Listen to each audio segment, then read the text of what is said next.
A service of KIBMradio.com, the Internet's home for an all old-time radio.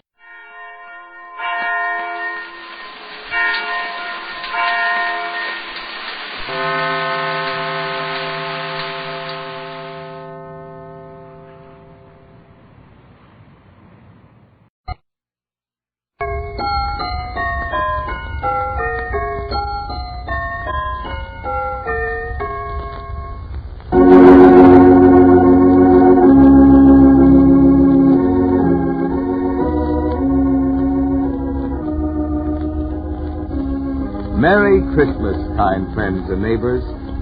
This is Marvin Miller, your storyteller, about to bring you one of the sweetest stories ever told, The Gift of the Little Shepherd, by my good friend Walter Hank Richards. Be of good cheer, men of all nations. On this night in Bethlehem, the Christ was born.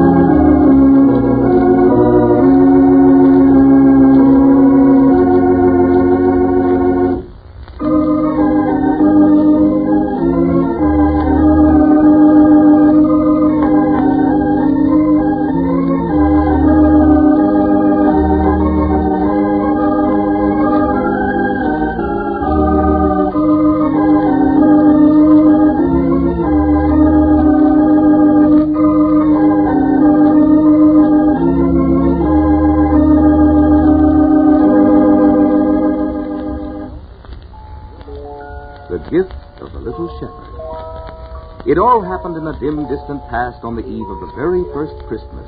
The night was dark as dark could be. There was no moon and no light save that given off by the twinkling stars and the campfires of the shepherds tending their flocks in the hills about Bethlehem. Around one of the campfires sat a very young shepherd named Joel and his uncle, a very old shepherd. Suddenly Joel heard a lamb crying out for its mother. He stood up and cupped his hand behind his ear. When the lamb bleated again, he woke his uncle. Hark, good uncle. I hear a lost sheep crying for its mother. Uncle Matthew stirred and opened his eyes.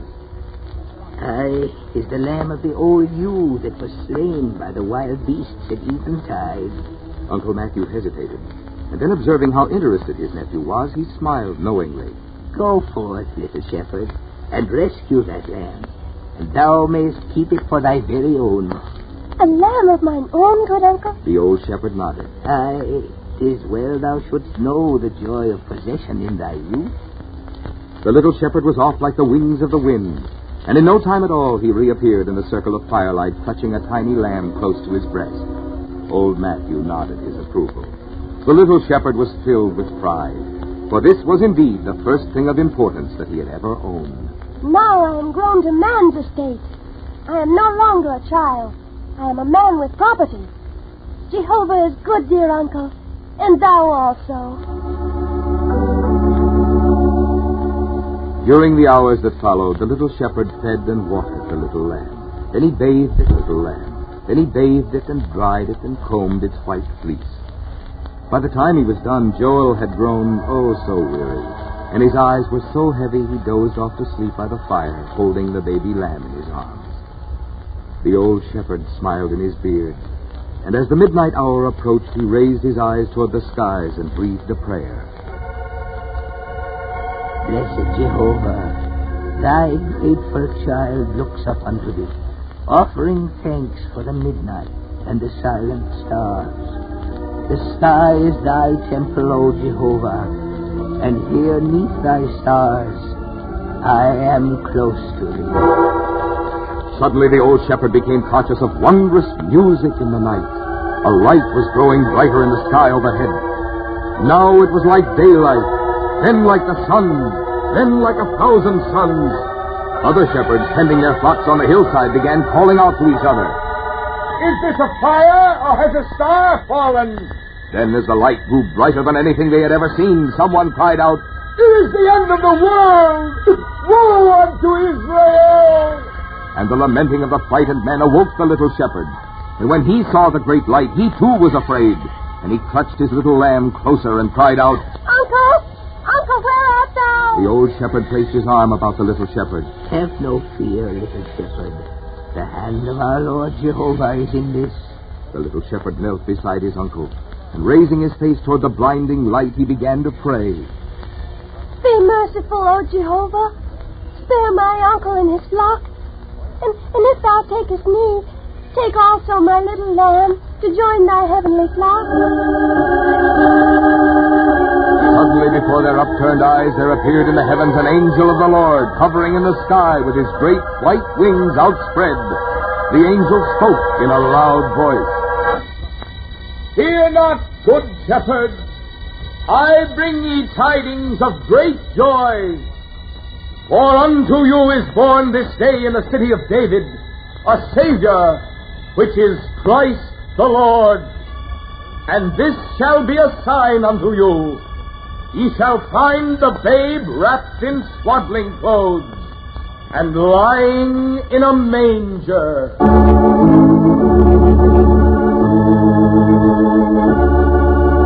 The light faded from the heavens, and the angel was gone. But there remained in the sky one bright blue star, the brightest, bluest star they had ever seen. Old Matthew gathered the frightened shepherds about him. Heard thou the angel of the Lord? It's what he said. The Messiah is born in the city of David, which is our Bethlehem. We must hasten to proclaim him, the King of Kings. The shepherds left their flocks and hastened down from the hills, for they knew there were mangers in an old cave behind the Khan of Bethlehem. The little shepherd followed along, half running, half walking, trying to keep up with the big shepherds, his crooked staff in one hand and his beloved lamb in his arms. When they came at last to the Khan of Bethlehem, they found the gate barred and bolted. Open up thy gates and hear the tidings we bring. The keeper of the gate, with sleep heavy upon his voice, refused them. Be on thy way. This place has been filled to overflowing these many hours, with pilgrims journeying to Jerusalem for the Passover. Old Matthew refused to take no for an answer. We seek no shelter.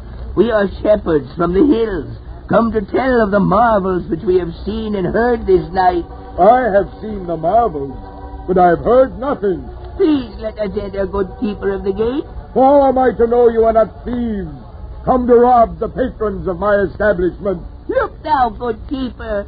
We send forth a little shepherd bearing the crooked staff, emblem of our calling. He will prove we are shepherds. Aye, shepherds from the hills of Bethlehem, bearing tidings of great joy. What are these tidings?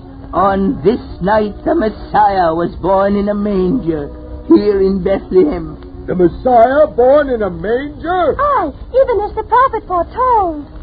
The keeper held his dim lantern down from the gate and found himself looking into the eager eyes of the little shepherd. I cannot believe thee, yet I cannot turn thee away. Follow me, good shepherds, and I shall lead thee to the mangers in the old cave. And I shall lead thee to the mangers in the old cave, where on this night Joseph and Mary of Nazareth are sheltered. As the good shepherds followed the keeper to the cave, the great blue star lighted their way. The little shepherd with his lamb still clutched to his heart entered the cavern, and though it was lighted only by the dim lantern of the gatekeeper, he was astounded to find the manger brightened by an aura of soft golden light. The old shepherd greeted an elderly man, gray of beard, and stated the mission of the shepherds. Joseph bowed and led them to the manger. Ah, good Mary, these shepherds have come down from the hills to see the babe. The shepherds crowded around the creche. The Messiah, born in Bethlehem, the city of David, even as the prophet had foretold centuries before. The little shepherd stood on tiptoe, trying to see over the broad shoulders of the big shepherds. Then, as the good shepherds knelt to do homage to the Christ child, Joel found himself gazing into the tender eyes of the most beautiful young woman he had ever seen. She lay there in the manger in raiment of purest white, with one slim arm thrown about a tiny babe in swaddling clothes. Even as the angel said. The little shepherd knelt down beside the other shepherds, his heart pounding with rapture. Oh, blessed are we. This was the moment which all generations of the Israelites had waited for. And the humble shepherds of the hills, good men and honest, were blessed above all men, and granted privilege of being first to gaze upon the Savior, which was Christ the Lord. Joel's little lamb broke the silence within the cavern, and the little shepherd tugged at the robe of his uncle. Old Matthew looked down into the boy's radiant face and heard him whisper, Good uncle, would it be proper for me to give unto the Christ child some token of my love. The old shepherd put a finger to his lips and signaled for silence. Thou hast no offering worthy of the King of Kings? My little lamb. Old Uncle Matthew stroked his beard, and the furrows stood deep upon his brow. Then he nodded. Very well, little shepherd. Make thy offering to the Messiah. The boy shepherd rose to his feet and extended his little lamb toward the Christ child. But at that moment, the keeper of the gate re-entered the cavern in great haste. Make way, humble shepherds! Make way for kings! A moment later, while the shepherds watched, 3 kings of Orient, dressed in robes of purple and gold, entered the cave and strode majestically to the manger. They knelt and offered precious gifts of rare and treasured frankincense and myrrh and gold. The little shepherd stood there with tears of embarrassment rolling down his cheeks. His little lamb was like a heavy stone in his arms. He tried so hard not to cry, but in spite of himself, one anguished sob escaped his lips. It was then that Mary spoke for the first time. She looked over the crowned heads of the kneeling kings and smiled her tender smile and said, Why dost thou weep, little shepherd? Joel stood there with tears rolling down his cheeks. This is a moment of great joy. I, too, had a gift for the Christ child. A gift, little shepherd? From you? 'Tis nothing of value, good Mary. Nothing worthy of the Master. Only this little lamb. 'Tis all I have. His only possession. The smile on Mary's sweet face brightened, and the kings nodded their approval.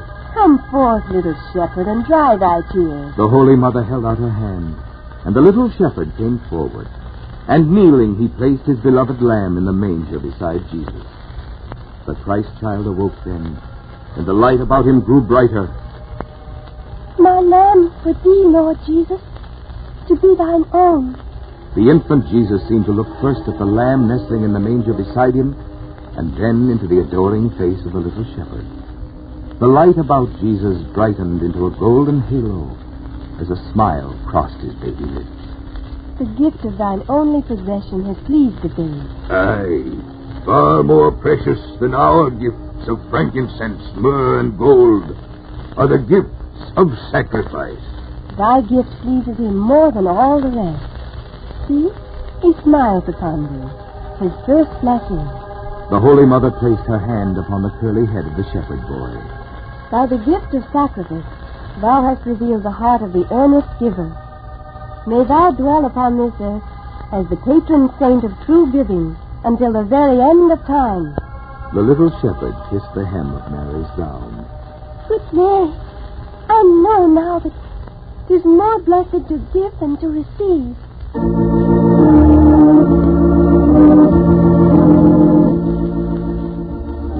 And that little shepherd boy who was present on the first Christmas grew into manhood and has lived on down the ages as the spirit of Christmas giving.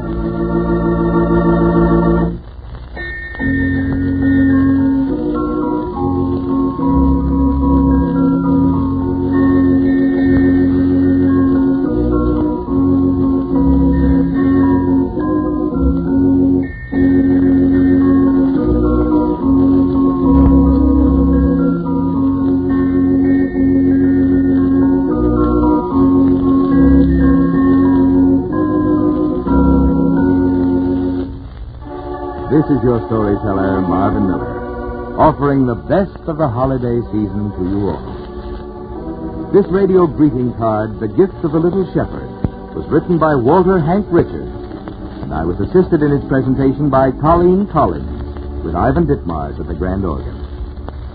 This is the Merry Christmas Broadcasting System.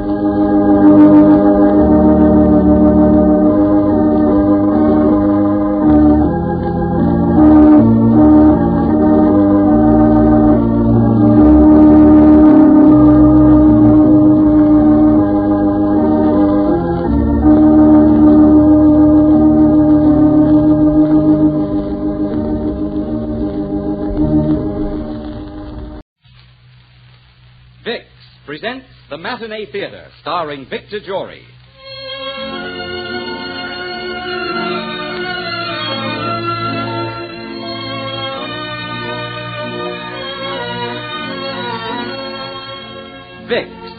the makers of Vicks Vapor Rub, Vicks Vatronol, Vicks Cough Drops, and Vicks Inhaler, brings you the Matinee Theater, starring Victor Jory in a most unusual Christmas play, A Stable in Bethlehem, Pennsylvania.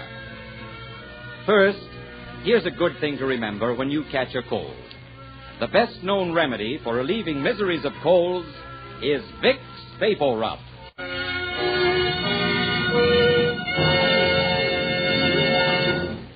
Ladies and gentlemen, today from the stage of the Matinee Theater, Vicks invites you to enjoy a modern miracle play. A different kind of Christmas story with a special meaning for all of us. A Stable in Bethlehem, Pennsylvania.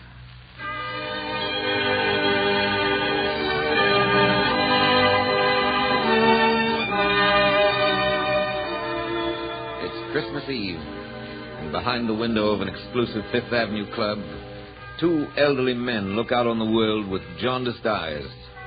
In the sumptuous lounge of the club, there are only these two tonight, trying to conceal their loneliness at this festive time with bickering and cynicism.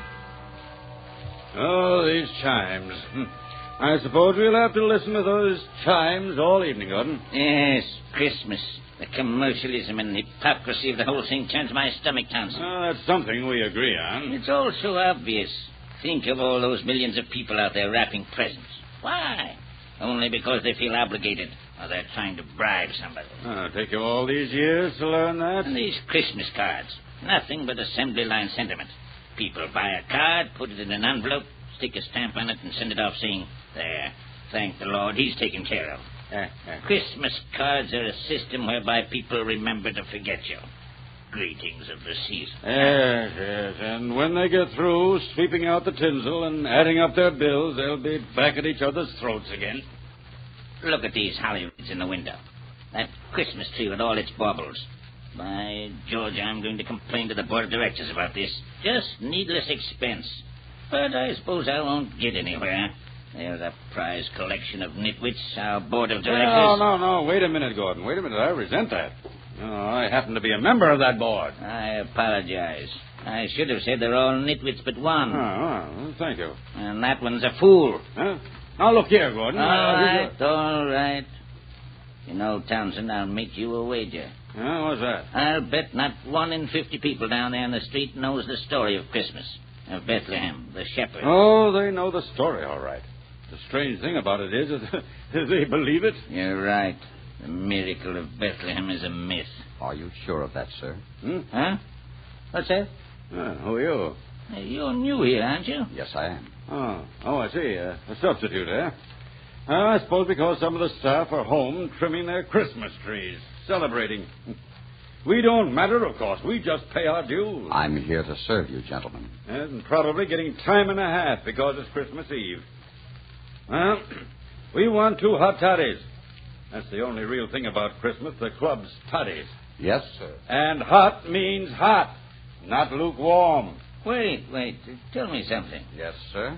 What did you mean just a moment ago when you said to me, "Are you sure of that?" Well, sir, you said the story of Christmas, of Bethlehem, and the shepherds was a myth. Yes, I said that. What about it? I'm sorry, sir. I must disagree with you. What do you mean by that? Well, sir, you see, the story of Christmas is true. I know that for a fact. It happened again only a year ago. Oh, stop talking in circles, man. Explain yourself. Just what are you driving at? The eternal story of Christmas, sir. It happened to real people. I heard about it from someone I know. Heard about it? From whom? Well, let's say he was a friend. He drove a truck carrying freight from here to Pittsburgh. 2 or 3 of them traveled together, as you might say, in caravans. An ingenious beginning. Caravans of trucks, is it? Like camels in biblical days, eh? You might say so. All right. Go on with your story. It was last Christmas Eve, just a year ago tonight, gentlemen. This friend of mine, his name is Michael, was driving through Jersey on the way to Pittsburgh, and this night he was alone on the road. The other drivers were home with their families. As he passed through towns along the way, he saw the houses and churches lighted up, and his heart was heavy with loneliness. Suddenly, snow began to fall so thickly that he could hardly see anything ahead of him.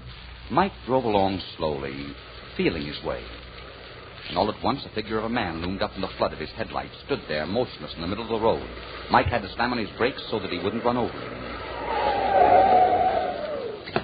Hey, now, for the love of Mike, man, what do you mean stand in the road like that? You could have got yourself rolled flatter than a pancake. Are you crazy? I'm sorry, mister, but I had to stop you. Yeah? A soldier, huh? Well, what's the idea? What do you want? Are you heading west? Sure, that's my general direction. Why? Well, could you give us a lift? Just a little way even into some town, maybe? Us? Yeah, me and my wife. You're right. What are you talking about, soldier? I left it back at a big sign over there while I tried to stop you. Back of the sign? Hey, what in... Look, it kind of protects it from the wind. We've got to get into some town quick, mister. Yes, you said that before. But what are you two doing out in a night like this? Well, you see, we're in a little tourist camp down the road, and there was no chance of getting a doctor there, so we thought we could pick up a ride. Look, mister, my wife's going to have a baby. Well, for the love of... Why didn't you say so in the first place? What do you use your brains for anyway, fella? Well, Yes, well, don't you know they've got to be kept warm? Now go and get her. Oh, thanks. I'll only be a minute.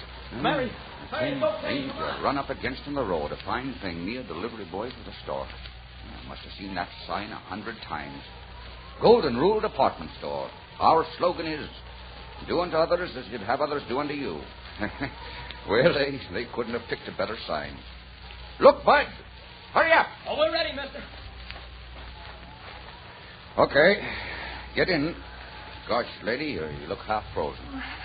I am kind of cold. Well, when I shut the door, the engine will warm me up. Now, don't be afraid of crowding me. The seat's plenty wide for the three. All set? Yes, sir. Okay.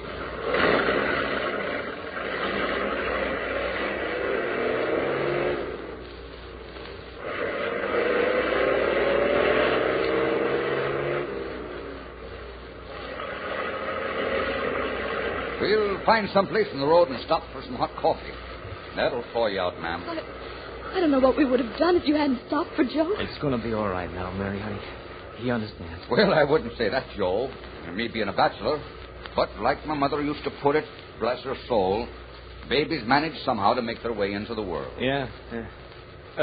How far is it to the next town? Can't we go a little faster? No, Bud, you can't make time in the snow. Oh, don't worry, Joe. I'm all right, honest I am. Where are you bound for, son? St. Louis. St. Louis. Boy, you've got a long way to go. Yeah. But, you see, that's where Mary was born. I see. Her folks still live there. She wanted to be there when we had our baby. Oh. There isn't much time left on my furlough, but I thought maybe we could make it. At least I'd know I was leaving her in good hands. Oh, everything will be fine, Joe. You'll see. Just keep your arm around me. Hold me closer. Say, there's a blanket in back there. Put it around her, Joe. Oh, thanks. Boy, this is a funny Christmas Eve for me to be spending. Mike Riley with a family on his hands. But don't think you're going to get away without paying me for the trip, folks. Oh, paying you? Sure. If the little one happens to be a boy, ma'am, you can pay me by making one of his names Michael. Oh, I think that could be arranged. Well, we're all of one mind then, are we? Fine. And back home, I've got the christening present all ready for the child. The self-same crib in which I was nursed and my father before me. Come all the way from Ireland, it did. Oh, that'd be wonderful. Joe was going to make a crib all by himself. Oh? You see, he was a carpenter before he went in the army. The best carpenter you ever saw. No, honey, I wasn't that good. Never try to argue with a woman, Joe. What about that crib I'm going to give you? Now that's something for a baby to stretch himself in, with plenty of rooms to kick his legs in the air. Hand-carved it is. All of it. And right at the head are two angels. The little fella can't open his eyes without seeing them. And this fine crib with all the trimmings is yours, ma'am. Oh, we'd feel very proud to have you as a godfather, Mike. Thank you. You don't mind if I call you Mike? Mike it is, ma'am. The only time I get Michael is when I see it on my pay envelope. Yeah, I'm always Joe. Last man that called me Joseph was the minister who married us. Remember, honey? Yes, he was so nice. He said, Joseph, do you take this woman? And Mary, do you take this man? Gee, my knees were so wobbly I could hardly stand. Yeah, I remember how funny you look. What's your son? Oh, nothing. I just feel a little sick. Mike, we've got to get her to a doctor. Oh. What can we do? Well, we're going as fast as we can. If we go any faster, we'll end up in the ditch. We're going to do our best, soldier. And that's about all we can do.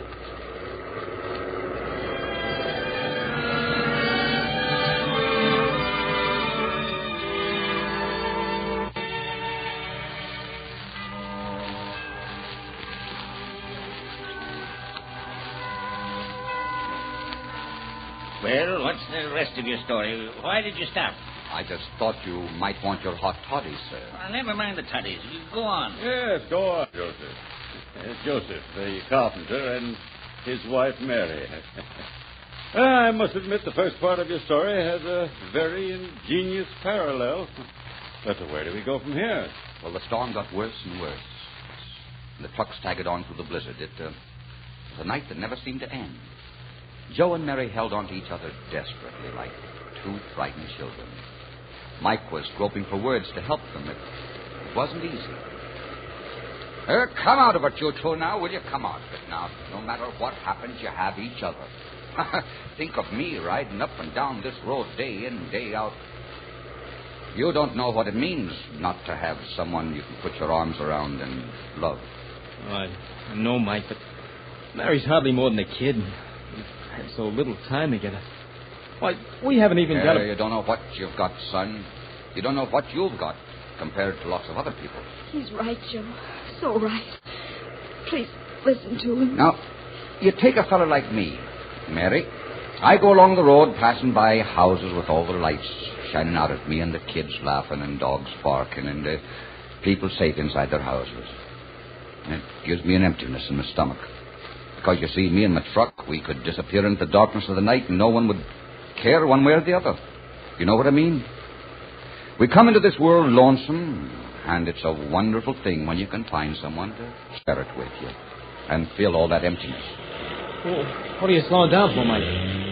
You stopping? Yeah, and not because we want to. What is it, Mike? I'm afraid the radiator's frozen up. Gosh, it stopped. You're telling me? Mike, we got to think of something. Mary's feeling awful bad. And now keep your shirt on, son. We can't stay here in the middle of the road. No, we can't. Here, Joe, take this flashlight. Open the door. All right. What does that sign say on the other side of the road there?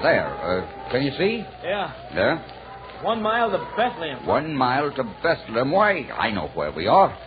You're going to be okay, Mary, okay. 1 mile.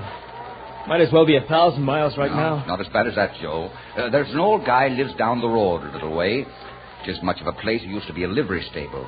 And when horses went out of style, the old bird stuck a couple of gas pumps out in front. Yeah, but do you think he'll help us out? Sure, he'll help us. I buy gas from him, I do all the while. He's one of those Pennsylvania Dutchmen. Folks call him Papa Bauer. Come on, Mary. Put your arms around my neck and I'll carry you.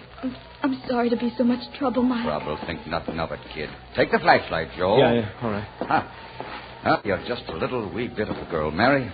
I can hardly feel you in my arms. You feel all right, honey? Of course. I know we're safe now, dear. The snow's getting deeper. Better stay here in the middle of the road, Mike. We'll be there in a minute. Let me hold your hand, Joe. Sure, honey, sure. I'm scared. I'm scared, Joe. Hold on to her hand tight, Joe. That's what she wants more than anything else. I'm all right. I've got to be all right. You gotta hurry, Mike. Where is this place? I can't see anything but snow. We'll get there, Joe. We've just got to keep going, too. Keep going. It's not far now. Well, look, there it is. Where? There. I knew it was around here. Take Mary, Joe. Let's see if I can wake up the old man. Come on, Bauer, open up the door. I suppose he isn't home. He's got to be home. Bauer, wake up. Who this? What you want? Open your house. Open the door. Mike Riley. Come on downstairs. Make it snappy. Mike Riley? Yeah, and I got trouble on my hands. I've got to use your telephone. I need some hot water for my truck. It's froze up down the road. I'll be right down, Mike. Just a chance give me to get in my pants. Okay. We'll be inside in a minute, Mary. How are you feeling? Oh, fine, Mike. If you could only make Joe believe it. Don't worry about him. He believes it, don't you, Joe? Huh? Oh, yeah, sure. You've got to forgive him, Mary. He can't help acting like a father. Yeah, that's right, honey. That's all. Mary. Mike has fainted. Mary!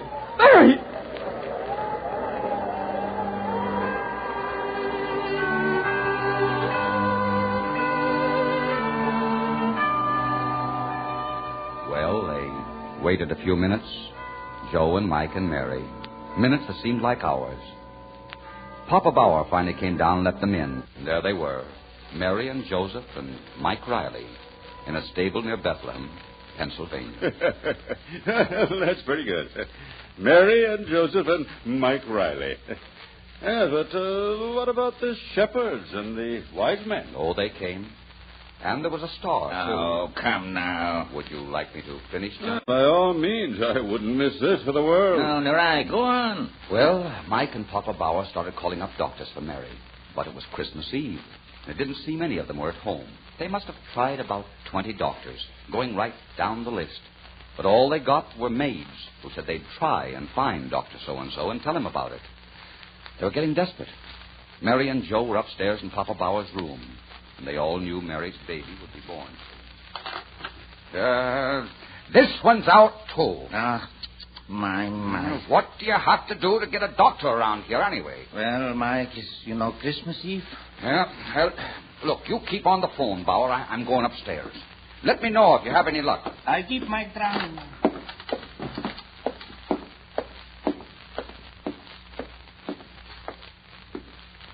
How is she, Joe? Oh, I don't know. Did you get a doctor? The old man's still on the phone. You mean you can't find a doctor? Oh, Mike, it's not fair. You can't expect her to have a baby in a stable with no one to help her. Don't worry, Joe. Please, darling. Don't worry. It's all right to say, but we're only kidding ourselves. Now, wait a minute, kid. Don't make it any worse for her.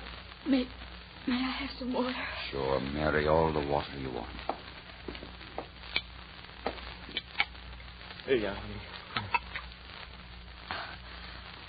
Thank you, dear. Now, you just sit down, Joe. No, right here on the bed. Listen, Joe. You said something about a woman having a baby all by herself in a stable.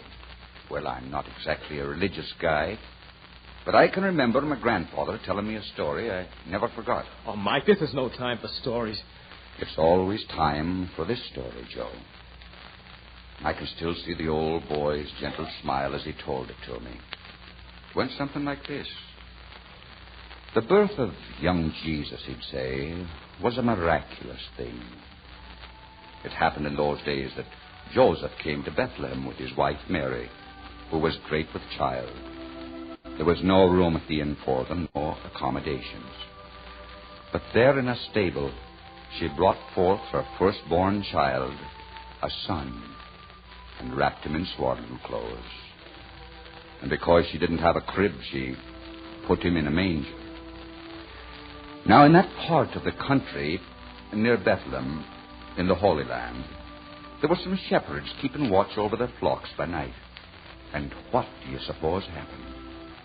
An angel of the Lord came down to them.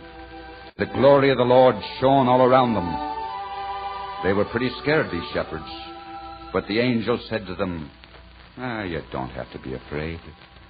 I'm bringing you tidings of great joy, which shall belong to all people. Right now, in the city of Bethlehem, a child is born. He's the Savior of all men, and you'll find him lying in a manger. And suddenly, with the angel was a heavenly host praising God and saying, Glory be to God in the highest, and on earth peace, goodwill toward men. It's beautiful, Mike. I only wish I could have told it to you like my grandfather did. Mike, come a minute down. Well, I guess maybe Bauer caught up with the doctor. Oh, I hope so. I'll be right back. What is it, Bauer? Did you find the doctor? No, but listen. Listen? Do you hear? Do I... Wait a minute. That's police sirens. I wonder what is the trouble yet. I don't know. Hey, they're coming here. Is he coming? Maybe now we can get some help. Don't you see? Maybe they can round up a doc or take Mary to a hospital. All right, you guys. Come on. Stick 'em up. It's okay, Chief. I got him covered. What goes on here? Are you coppers nuts or something? Yeah, what do you want? You'll find out. Keep reaching for the ceiling. Now, wait a minute, you guys, and keep quiet, will you? There's somebody upstairs who needs a doctor and needs him back. We know all about it. We brought a doctor along. Did you hear that, Mike? Yeah. All right, Dr. Henshaw. I'll keep these two guys covered. You upstairs. You too, Wilson. And be careful.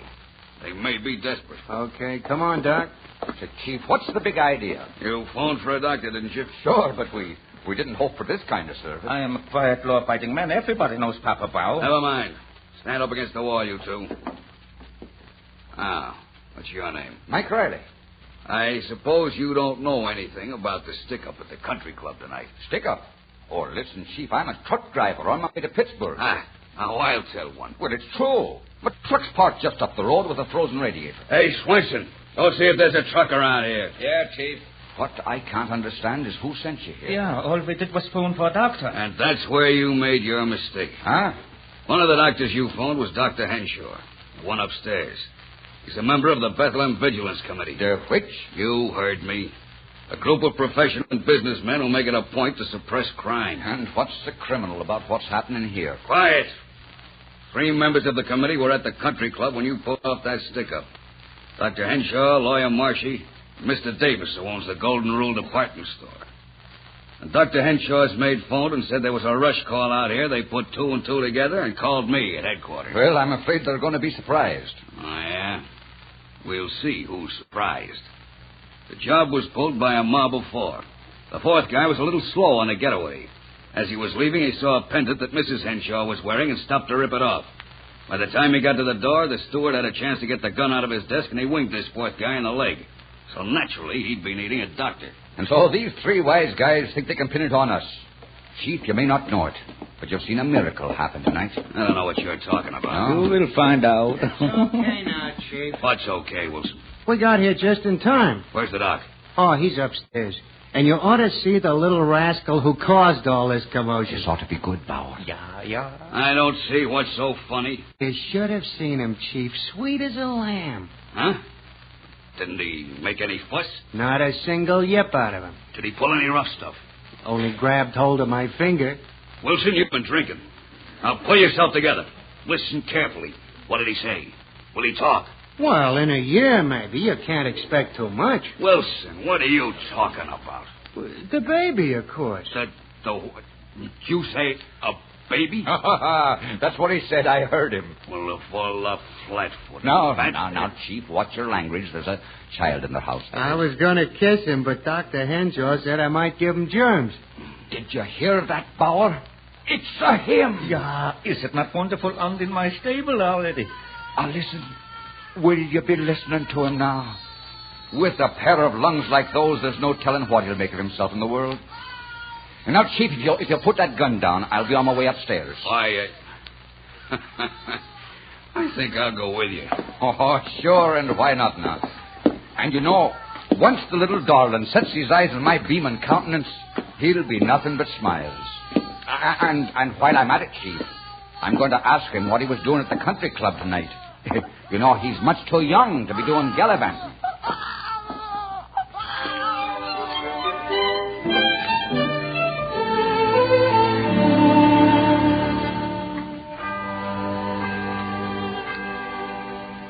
So you see, gentlemen, there was Mary, Joseph, and the baby in that stable in Bethlehem, Pennsylvania. There were the doctor, the lawyer, and the merchant, 3 very wise and good men. And though they'd made quite a mistake, the police were there, too. Shepherds of the law, you might call them. In many ways, it was like the story of that other Bethlehem. And, as I said before, there was even a star. A star? Oh, yes. Remember I said the policeman was trailing a stolen pendant? Yes. Well, that pendant was a star sapphire. And that's what the wise men and the shepherds were looking for when they arrived at Papa Bauer's stable. Well, star sapphire. Think of that. And did these wise men of yours bring gifts? Yes, sir. The merchant, Mr. Davis, brought clothes for the baby from his store, dressed him fine and warm. And the doctor gave Mary and Joe a big Christmas dinner, brought it all the way out to Papa Bauer's. Mike was there and half the police force. And what about the lawyer? Oh, he did his part. He made all the arrangements for Mary and the baby to go to her folks in St. Louis, in real style. What do you think of that? What do I think of it? I think it's one of the most heartwarming stories I ever heard. I think it calls for a drink. Right, and you must join us, waiter. What do you say to some hot Christmas toddies? You're very kind, sir, but I must ask you to excuse me. Nonsense. Your story has turned what promised to be a long, dreary evening into a most enjoyable one. An evening I shall never forget. Hey, Gordon? I should say so. This is the first Christmas Eve in years that I haven't felt, Lonely is the word you're looking for, Gordon. Yes, that's it. Lonely. If I may say so, gentlemen, there's never any need for loneliness, and especially at Christmas time. There's a cure for loneliness, and it's very simple. All you have to do is to find someone who is poor and unhappy and bring them the warmth of charity and understanding. Now, if you'll excuse me, I have to attend to my duties. You know, Townsend, there's something strange about that fellow. Yes, but I did enjoy his story. Townsend, maybe there's more to Christmas than we thought. Possibly we've built a shell around us, a shell through which the good things, the kind things can't get through. Yes, and it took a waiter to show it to us.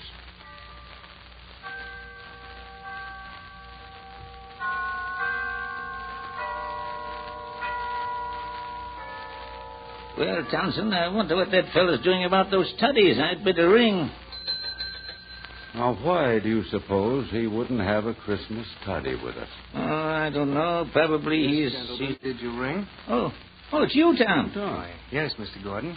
Naturally. Oh, I thought you were off tonight, huh? Oh, no, sir. Not on Christmas Eve. Well, then why did you have that other man wait on us? Other man? What other man? Why, the man who just left us. The man we've been talking to. I'm afraid I don't understand, sir. My station is just outside the door. Aside from you two gentlemen, I've seen no one enter or leave this room. What? That's right, sir. And I can assure you that we have no extra waiters on tonight. No extra waiters? What? Wait, Gordon. All right, Tom. Please bring us 3 hot toddies. Did you say 3, sir? Yes, Tom. 3. 1 for Mr. Gordon, 1 for me, and 1 for the, shall we say, the spirit of Christmas.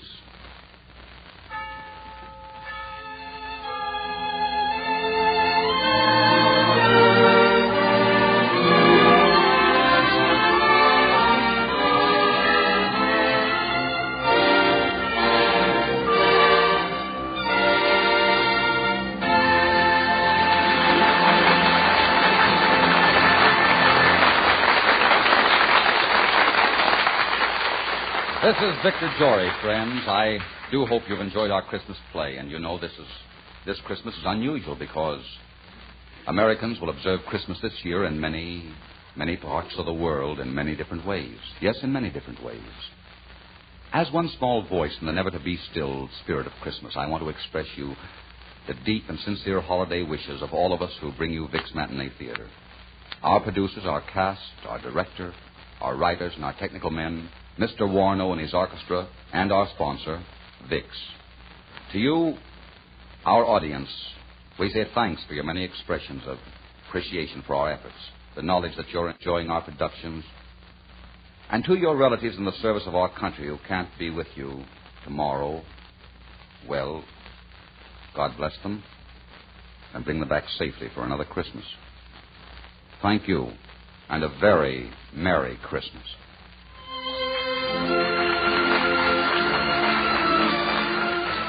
Today's play was by David Victor and Herbert Little, Jr. and was based on an original story by Charles Tazwell. It was directed by Richard Sanville. Next Sunday, Vic's Matinee Theater will bring you the story of a woman who couldn't spare the time for love and a man who changed her mind. The gay, romantic Paramount comedy in which Claudette Colbert and Fred McMurray made such a delightful couple. Next week, No Time for Love, starring Victor Jory. This is CBS, the Columbia Broadcasting System. Kate Smith Hour.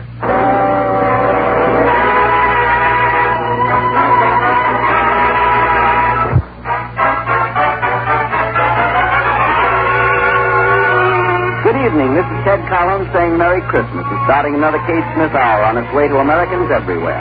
Tied up with holly and red ribbons to be opened under your Christmas tree tonight comes our annual Yuletide show divided into packages as follows. The Aldrich Family, comedian Jackie Gleason, Jack Miller and the boys. Now your hostess, Kate Smith.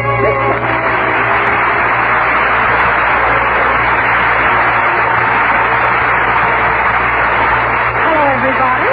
We open our first Christmas package to find Kate Smith singing When My Ship Comes In.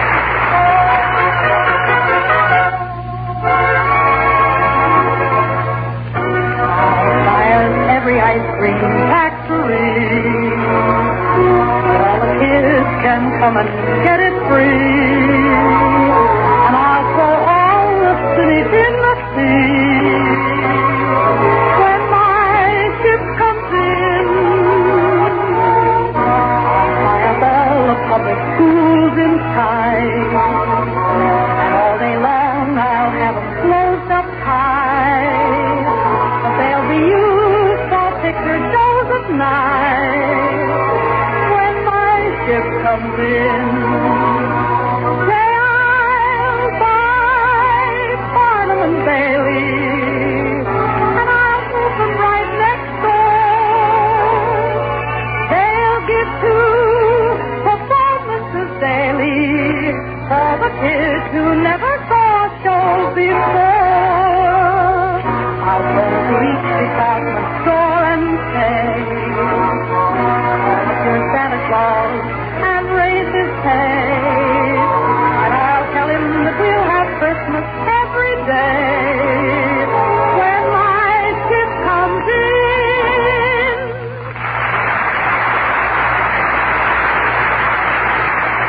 Everybody knows this musical signature.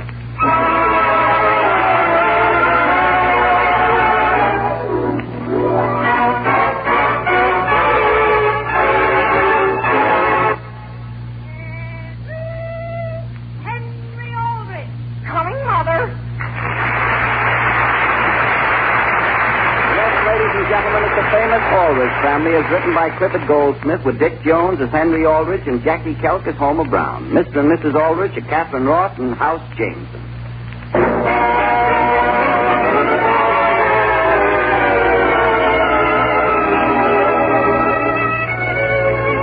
You know, at Christmas time, which is above all else a family celebration, what could be more appropriate than to drop in on the Aldriches and their neighbors as they're led around and around the family circle by teenage Henry.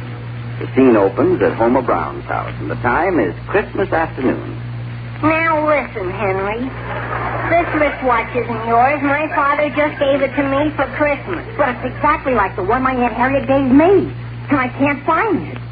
Look, couldn't I just borrow yours until I get to our Christmas dinner? Oh, no, Henry. This is a waterproof, shockproof, dustproof watch. And I'm not going to trust you with it. But, Homer, my Aunt Harriet's having Christmas dinner with us. And they've got her place right on my left, next to where I wear my watch. No.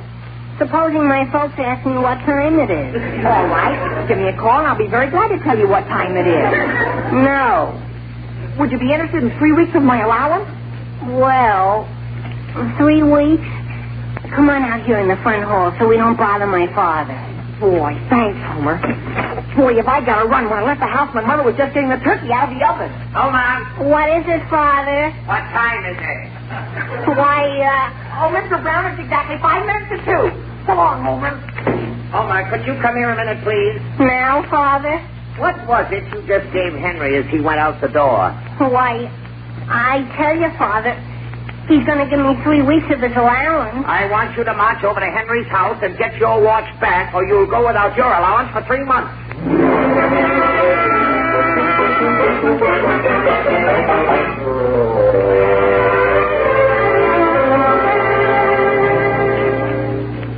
Sam, ask Harriet whether she won't have another piece of turkey. More turkey, Harriet? No, thank you. Where in the world were you able to get turkey? Why, we shot this one, Harriet. It was flying over the house.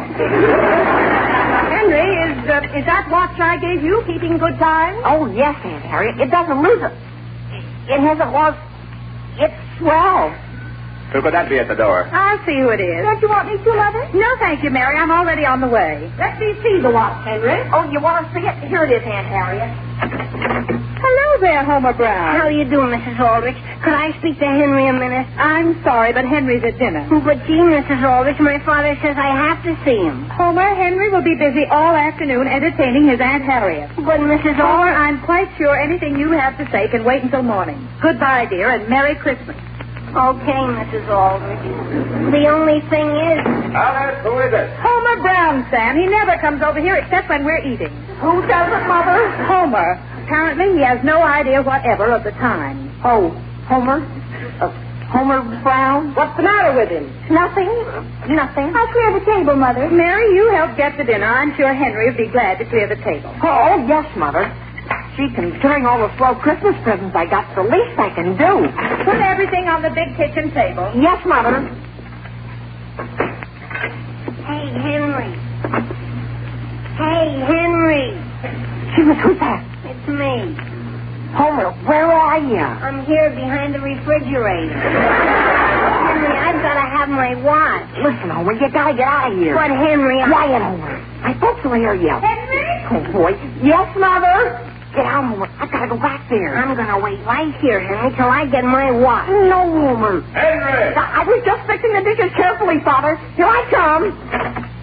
Was there something you wanted? I'll take the rest of the things out there if you're going to take that long with each trip. Wait, Mother, I'll take everything in one load. Now, please sit and visit with your Aunt Harriet. You know, I think I'll go up and lie down. What's the matter with you? Why, to tell you the truth, Father, I think I have a fever.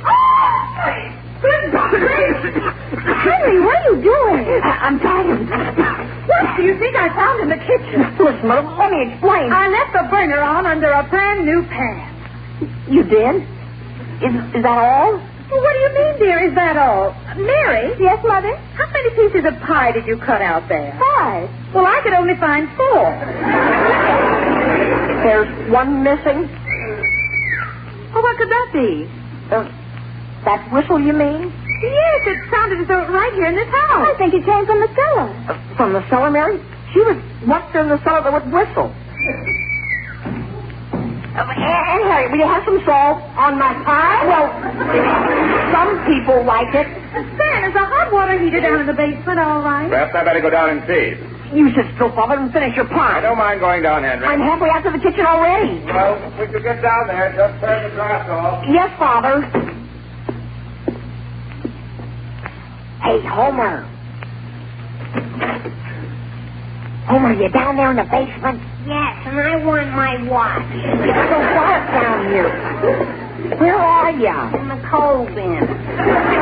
Listen, Homer, do you want to get me into serious trouble? And do you want me to go up and tell your Aunt Harriet that's my watch you have? Please, I beg of you, with all its decent inside, you don't go up. Henry! Yes, Father? What are you doing down there? I'm sweeping the cellar. What for? Well, it's something I should have done weeks ago, Father.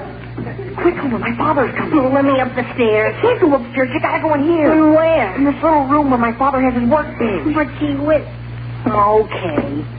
Henry? Don't bother to come down, Father. What's the trouble down there? Are you in there, Homer? Yeah. But Henry, you've still got my watch. Henry, may I ask why you're sweeping the cellar while your Aunt Harriet is taking dinner with us? Right. I guess I just didn't stop to think, Father. Who snapped the lock on the door to my workroom? Right. Could I have, Father? I've told everyone in this house the key to that lock has been lost and it must not be closed. You mean it can't be opened? Of course it can't until I get a locksmith tomorrow. Oh, boy. Who said that? Oh, boy, oh, boy, oh, boy.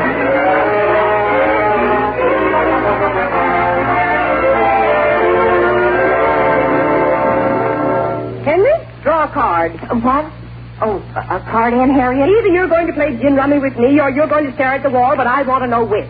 Yes, Aunt Harriet. I'll draw one. Henry, do you know anything about Homer Brown? Homer? Mr. Brown just phoned again. Homer hasn't been home all afternoon. Is that right? The way this younger generation stays out nowadays. Henry, draw that card. Oh, yes. Sam, is that someone sawing wood? Sawing wood, Alice. Well. Thought I heard a saw. Henry, you haven't discarded. Oh, no. Well.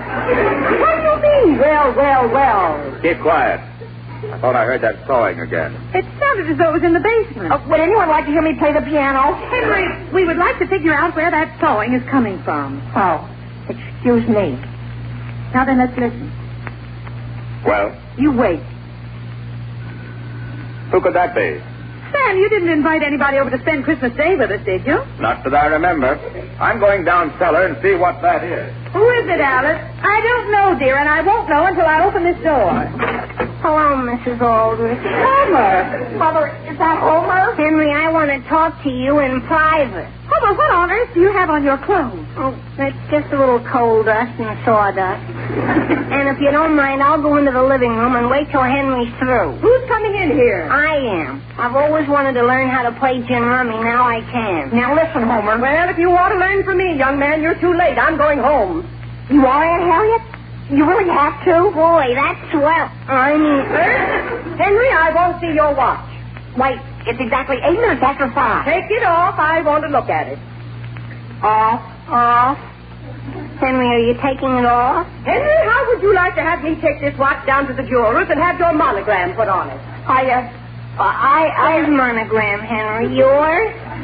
Oh, I don't think you'd like that. How do you know he wouldn't? No, Aunt Harriet, gee whiz. Supposing Henry wanted to change his name sometime. To what, for instance?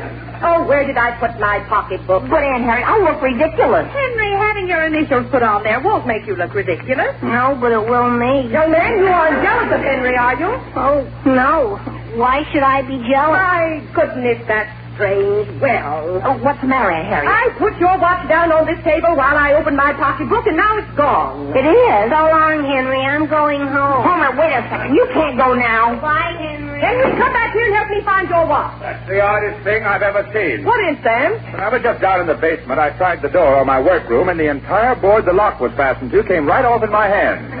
It did, Father? It did. Well, gee whiz, do you suppose it could have been termites? Henry, get down here under the table and look for your watch. Yes, Aunt Harriet. Henry Aldrich, I was just up in the bathroom, and what do you think? What, Mary? I found your brand new watch Aunt Harriet gave you up there. What's that? You couldn't have, Mary. I haven't even been up there. But Aunt Harriet, it's right here. Can you imagine that? Did I leave it? Well, of course, maybe. I'm just losing my mind. Mary, may I have that watch 1 minute? Yes, Father. Henry, I'm a little embarrassed to have you show Aunt Harriet how careless you are with a delicate, expensive present such as this. Catch it, somebody! Sam Aldrich, what did you drop it for? Oh, boy. Well, and look at it. Oh, you don't have to be embarrassed, Father. See, the last watch I got for Christmas only lasted till noon.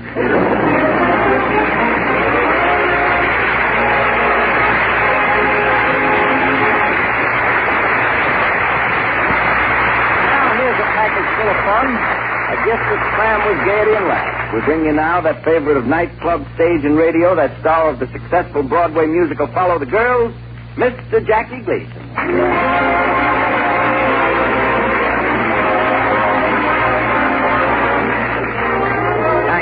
Thank you, and thank you, Ted. Well, Jack... At this time, I would like to do 100 or 200 amazing impersonations. This is a request by someone who I have to request. My first impression will be that of a scene from Charles Lawton's Mutiny on the Bounty. Christian! Come down here, I said! Did you hear me, Christian? I said come down! Ah, come on, Christian, come on.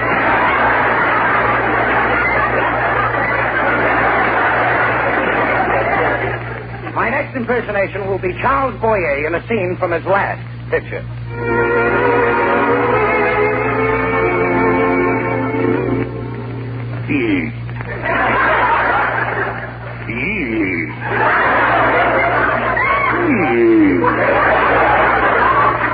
He does that. He's sexy. I do the same thing. I'm a pig.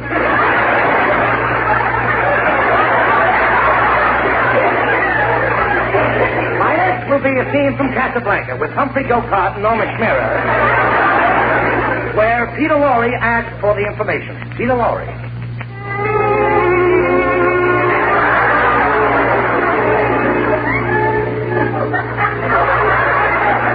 The information for me, Mr. Miller?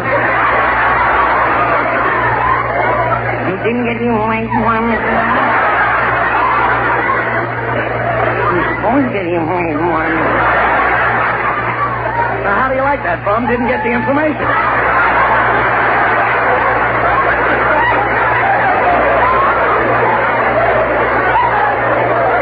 My next startling impersonation will be that of the man of many sides, the great Starzola Jimmy Durante. Let me hear some music, Mr. Miller. I didn't get it. What a soup. What a mess. Stop the music, Mr. Miller. I'm walking down the street the other day with my 12 kids behind me. A cop comes up to me and he says, "You're under arrest." I said, "You can't arrest me. I didn't do nothing." He said, "You must have did something with that crowd following you." A little more music, Mr. Miller. What a mess. What a tune. Stop the music, Mr. Miller. I'm walking down a strange street and I see a guy hit a kid over the head with an umbrella. I says, "What are you using an umbrella for? You should use a bat." He says, "I know it, but he lasts longer with an umbrella." A little more music, Mr. Miller. Steady. What a beautiful thing. Stop the music, Mr. Miller. Everybody's talking about the Depression. What's a depression? A depression is a dent. What's a dent? A dent is a hole. What's a hole? A hole is nothing. And if you think that I'm going to stand here and talk about nothing, you're out of your mind. But what I want to know is,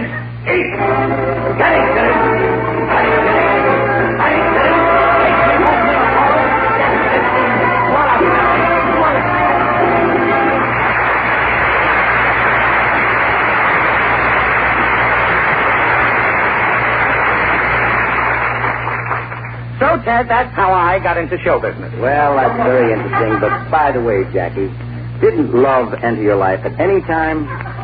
Love? Love. Ted, I wish you hadn't have mentioned that. Jackie, I'm really very sorry if I touched a tender spot. Oh, that's all right. Would you like to talk about it a little bit, Jack? Well, I told you about the rest. I might as well tell all. A little music, please.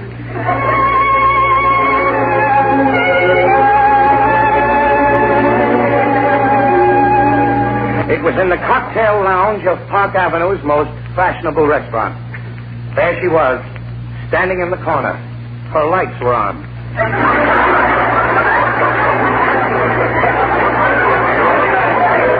Her discs were revolving. I looked at her and she turned green. Purple, yellow, all the colors of the rainbow dashed through her neon veins. She was the most beautiful jukebox I had ever seen. Dynamic, electric, orthophonic. Entranced, I walked over, put a nickel in her, and she sang the song that was to become our song. Bessie me mucho. It was then that I knew I was in love. It was the beginning of a tragic romance. That first blissful week cost me 10 years of my life, all my self-respect, and $4.80 in nickels. Night after night, it was just Juki and I and Bessie me mucho. Bessie me mucho. I just couldn't get enough of her Bessie me mucho. I knew she only loved me for my money. I knew she'd play me for a while and then cast me aside like an old shoo-shoo baby. But I was a lost soul. I couldn't resist her. Embarrassed, I would sneak to the cashier and say, $1 worth of nickels, please. My friends were beginning to avoid me. They would look at me strangely and say, "Here comes Gleason, look out, he'll probably want change." Whenever I was away from Juki, I'd remember all the lovely things she said to me the night before. Amour, amour, Bessie me mucho, or would you rather be a pig?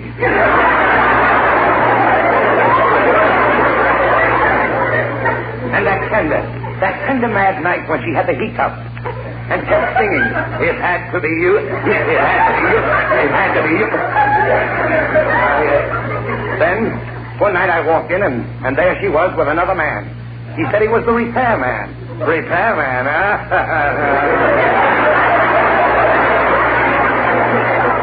There he was, standing close to us, a glass in one hand and a can in the other. They were both getting oil. After that, she was never quite the same. At first, all she wanted was nickels. But now she wanted dimes and quarters, too. We began to have little arguments. She talked back to me. I'd push number 3, and she'd play number 4. I was running out of cash. One night, on my last nickel, I asked her to play Bessie me mucho. She lit up and yelled, "Get out of here and get me some money, too." She was giving me the needle. Then one night it happened. I had noticed that gay, vivacious Juki was slipping. Her neons were sagging. She was getting careless about changing her records. And she was slowing down. As I turned to say goodnight, she said, "I'll be seeing you." I looked at her horrified with my heart pounding. She was tilted. I telephoned for the doctor. He came immediately. He shook his head and said, "We'll have to operate at once. She has 4 slugs in her body."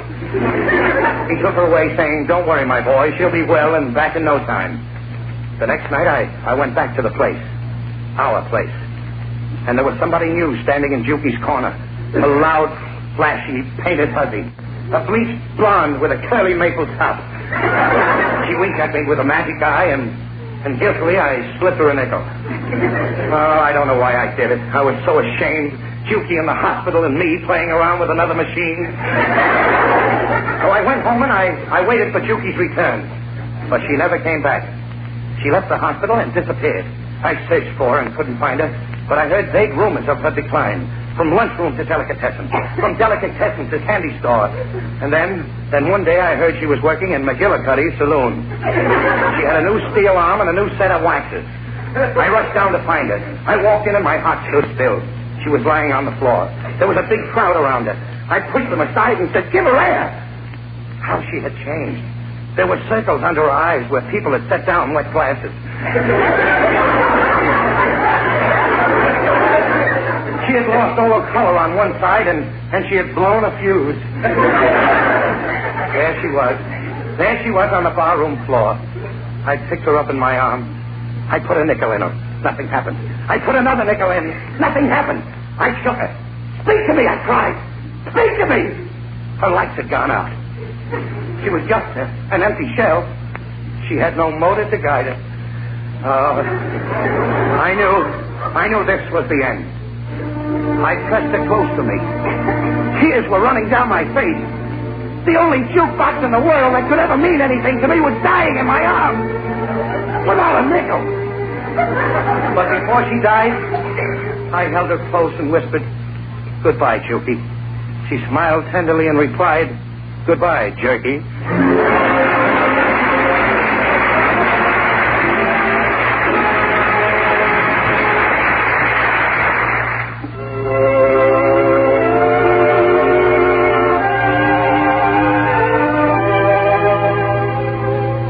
Christmas Eve in America. A holy night, sacred to the memory of a Madonna and the words that have been inscribed about her. And she brought forth her firstborn son and laid him in a manger, because there was no room for them in the inn. And suddenly there was, with the angel, a multitude of the heavenly host, praising God and saying, "Glory to God in the highest, and on earth, peace, goodwill toward men." A sacred night, and a song sacred to the memory of that Madonna. Kate Smith sings, "Ave Maria."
Christmas, everybody.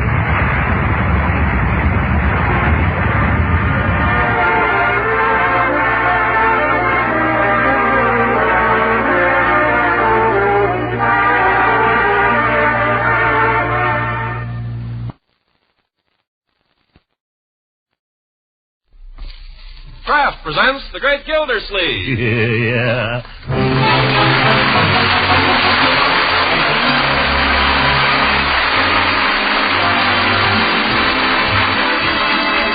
The Kraft Cheese Company, makers of Parquet margarine and a complete line of famous quality food products, presents Harold Perry as The Great Gildersleeve. Kraft brings you The Great Gildersleeve every week at this time. Written by John Wheaton and Sam Moore, music by Claude Sweeten.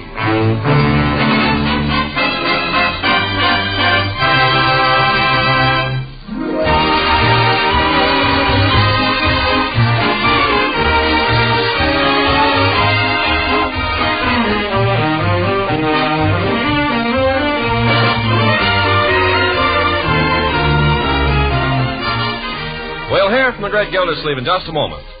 During the holidays, you'll be greeting many old-time friends and acquaintances, and a real way to show your hospitality is to serve the foods they like.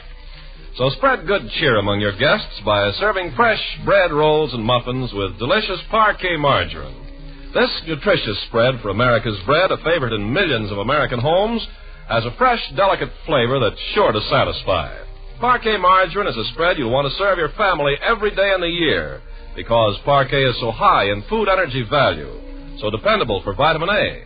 In fact, Kraft guarantees every pound of Parquet to contain 9,000 units of vitamin A. So tomorrow, buy this nourishing spread that's so delicious and satisfying. Ask for Parquet, P-A-R-K-A-Y, Parquet margarine. Kraft makes this nutritious spread for America's bread. Yes, Kraft makes Parquet.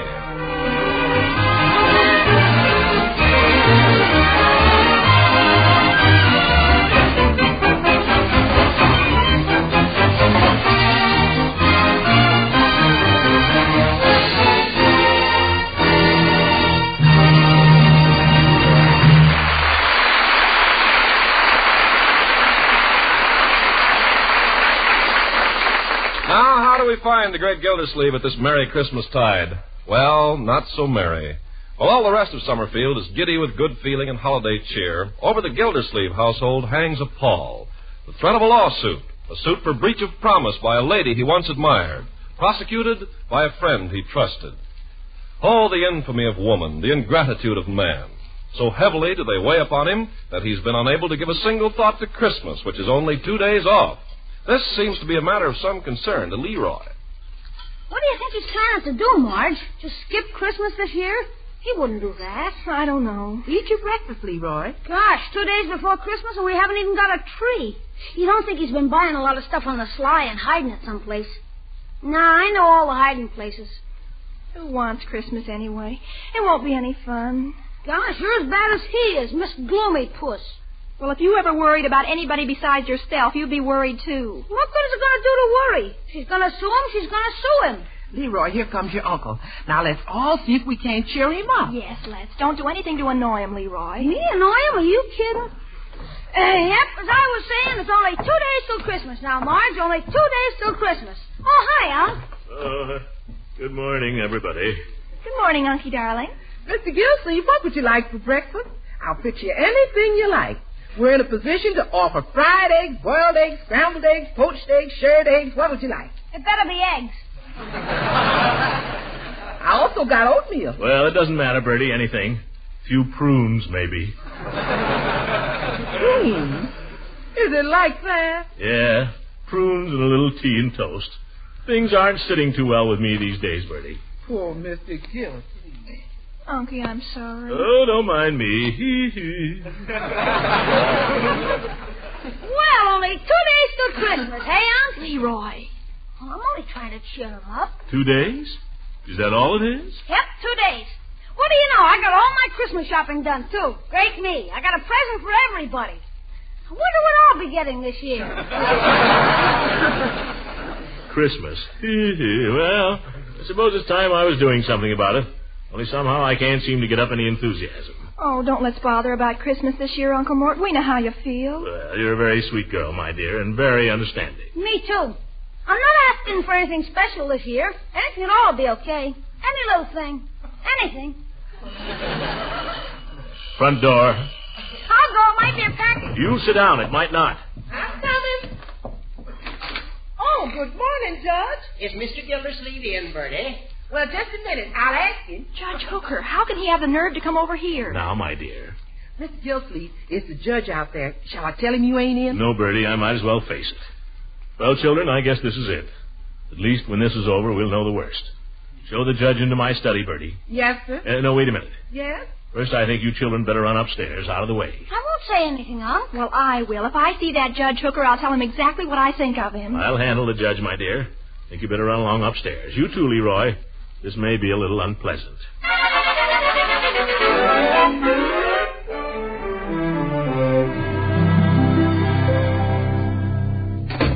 Now, Judge. Gildy, I suppose you think it a little strange of me coming over here like this. Nothing you could do would surprise me anymore, Judge. Nothing. And before you do it, I want to say this. You got me into all this. I know. You came over here and asked me to help you propose to that girl. I know. You gave me a lot of talk about how a friend should help a friend. How John Alden helped Miles Standish with Priscilla. I know. Well, let me ask you this. Did Priscilla turn around and sue John Alden? Did she? And did Standish help her? Well, I'm afraid the sad fact is, Gildy, that our little friend Dolores is no Priscilla. And you're no Miles Standish. Well, let her sue. Go ahead. Draw up the papers. Hire the witnesses. Bribe the jury. I don't care. She can't hang anything on me. Can she? Gildy, believe me, this whole episode has been most distasteful to me. Sure. This hurts you more than it does me. Baloney, you'd sue your own grandmother. Oh, Gildy, I'm your friend, remember? All these years? Why, we played golf together. Never mind the crocodile tears. I mean it. Why, I cut off my right arm. You're left-handed. Well, I cut off both arms before I'd accept a case against my old friend. Oh, sure. Huh? Say that again, Judge. You didn't take the case? You turned her down? Well, Gildy, she has no case. Oh, what do you know? No case. Woman's got no case. This isn't a trick, Judge. This isn't a booby trap. Oh, Gildy, how can you say that? You sure she's got no case? You think I'd have turned it down if she had? Horace, you're a friend. I want to take this opportunity of wishing you a very Merry Christmas. And a Merry Christmas to you, Throckmorton. By George, it is a Merry Christmas. Merry Christmas, Horace. Merry Christmas, Gildy. Merry Christmas, everybody. Happy New Year. Look, what's happened? Merry Christmas, my boy. Well, you woke up just in time. What do you mean? Christmas is only 2 days off, and the stores are closed on Sunday. Oh, my goodness, and I haven't done a thing about it. Uncle Mort, where are you going? Leroy, me lad, bring me reindeer. Yeah.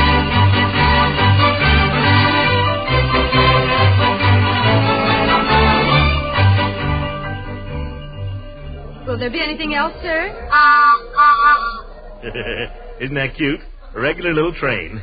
Will there be anything else? Well, let me see. We got the magic set, the wood-burning set, and the bomb sight, and the...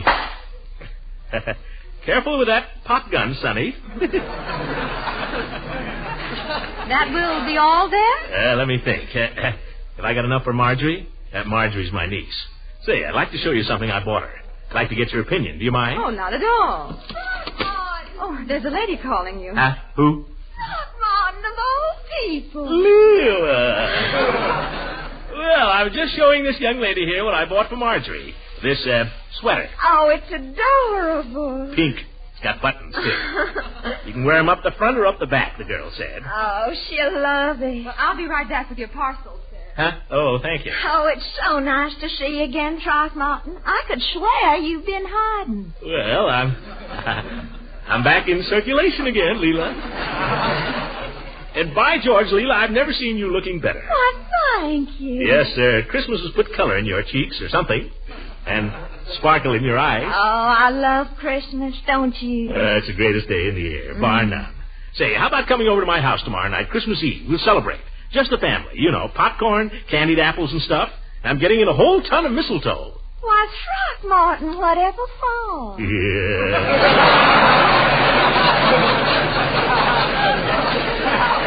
By By George, if there's any of it around here, I'd show you what for. Oh, here your parcel, sir. Oh, thanks, miss. Well, gotta be going. Million things to do. Don't forget tomorrow night, Leela. Come early. We'll have more fun and more down mistletoe.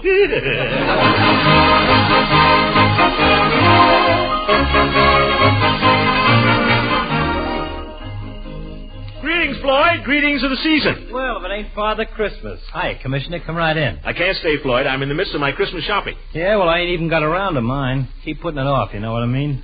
Got nobody to take care of but the wife, anyway. Well, Christmas comes once a year, Floyd. I think we ought to make Oh, it not that I'm complaining, you understand. She's okay, Ruthie is. Just got her little ways, that's all. Now, you take like last year. I was sore about something. I forget what. So I wasn't going to get her nothing. Well, sir, the day before Christmas, didn't a Salvation Army band have to set up in front of the shop here and play hymns all afternoon? On the way home that night, I laid out $11 for an electric iron. Of course, the next day I could have kicked myself. That's the trouble with me. I'm soft-hearted. Floyd, the only trouble with you is you're human. I wouldn't be ashamed of it. By the way, if you're not doing anything tomorrow night, I'd like to have you drop over to my house. You know, say Merry Christmas, just the family. Well, thanks, Commissioner. I'd like to do that. Glad to be on my way now. Don't forget your wife, Floyd. Get her something nice. You know, women are sentimental about Christmas. Well, I guess I'm kind of sentimental myself. Like this morning now. She got up before I did and cooked me a nice big breakfast of kippered herrings. You know, on the way down to the shop, I had half a notion to stop in somewhere and buy her a bottle of perfume. I might do it yet. Oh, I think she'd like that, Floyd. Yeah, I might even buy her one of them sets, you know, where they got the perfume and the bath powder and the... Oh, there I go again. Just a sucker for kippers. Well, so long, Commissioner. Yeah, so long, Floyd.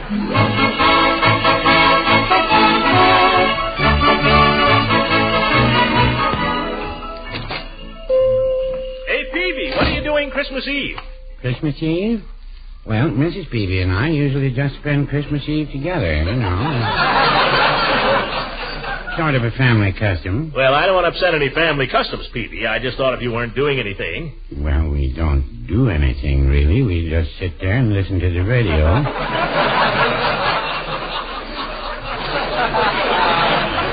We like to hear the Christmas programs, and we usually go through our Christmas cards together. You know, all the friends who've been kind enough to remember us. People we haven't seen for a long time, a lot of them. Mrs. Peavy has a little drink she makes. Mulled cider. It's very good. That's about all we do. Not very exciting, but it's kind of nice. And along about 10 o'clock, we just hang up our stockings and go to bed. Peavy, you still hang up your stockings? Oh, yes. Yeah, but who fills them? Mr. Gildersleeve, who do you think fills them? Peavy, you're not going to tell me you hear jingle bells in the night. Well, no, I wouldn't say that, no. No, I wait until after Mrs. Peavy's asleep, and then I sneak downstairs and fill her stocking myself. And she gets up before I'm awake in the morning and fills mine. It's just a little game we play. By George, Peavy, I'll bet you have more fun than anybody. Well, now, I don't know. Maybe I do. Well, try to come around to the house if you can, Peavy. We'll be glad to see you.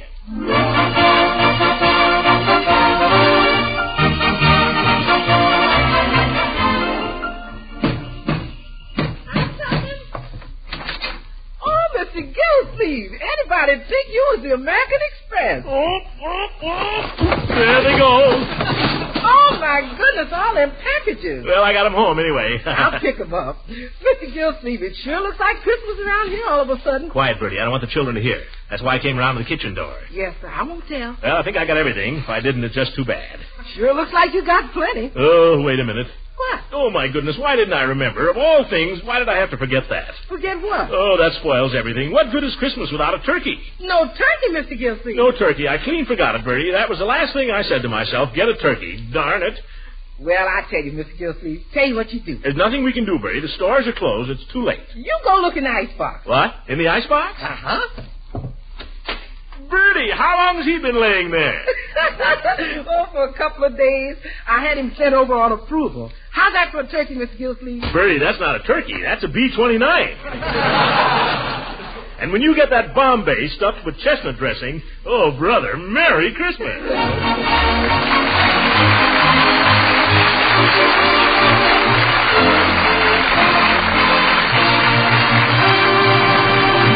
Great Gildersleeve will be with us again in just a few seconds. If Christmas shopping has made a big dent in your family budget, you're probably thinking right now of ways to economize. Well, that economy can start right with your food budget. And here's a timely suggestion. Buy economical Parquet margarine, the delicious spread for bread that's made by Kraft. Parquet is a top-notch energy food, one of the very best. Parquet is fortified by Kraft with vitamin A, 9,000 units to every pound.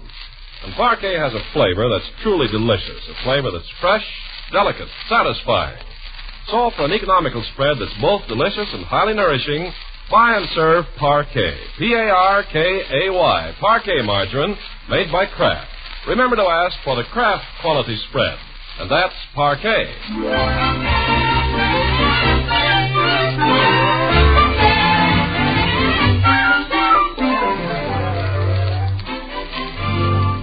Now let's get back to the Great Gildersleeve. It's Christmas Eve at last in Summerfield, and it couldn't be a prettier one. There's a beautiful, clean blanket of snow covering the streets and sidewalks and yards and roofs, and a few flakes still drifting down in the twilight. And in Gildersleeve's house, the family has just finished decorating the Christmas tree, and they've hung their stockings by the fireplace. A neat black sock for Gildersleeve, a pale rayon stocking for Marjorie, and a huge laundry bag of a golf stocking that Leroy had borrowed for the occasion. Well. Looks Christmassy, doesn't it? Oh, it's sweet. The tree always smells so good, too. Yeah. Could I eat one of the candy canes, Unc? You know the rule, my boy. No nibbling on candy canes till after breakfast Christmas morning. Start eating them now, we'll have no decorations left. Well, I could just take a little bite off one at the back. Who'd notice? Let's stick to our rules, shall we? Okay. We got gingerbread for supper anyway. Great.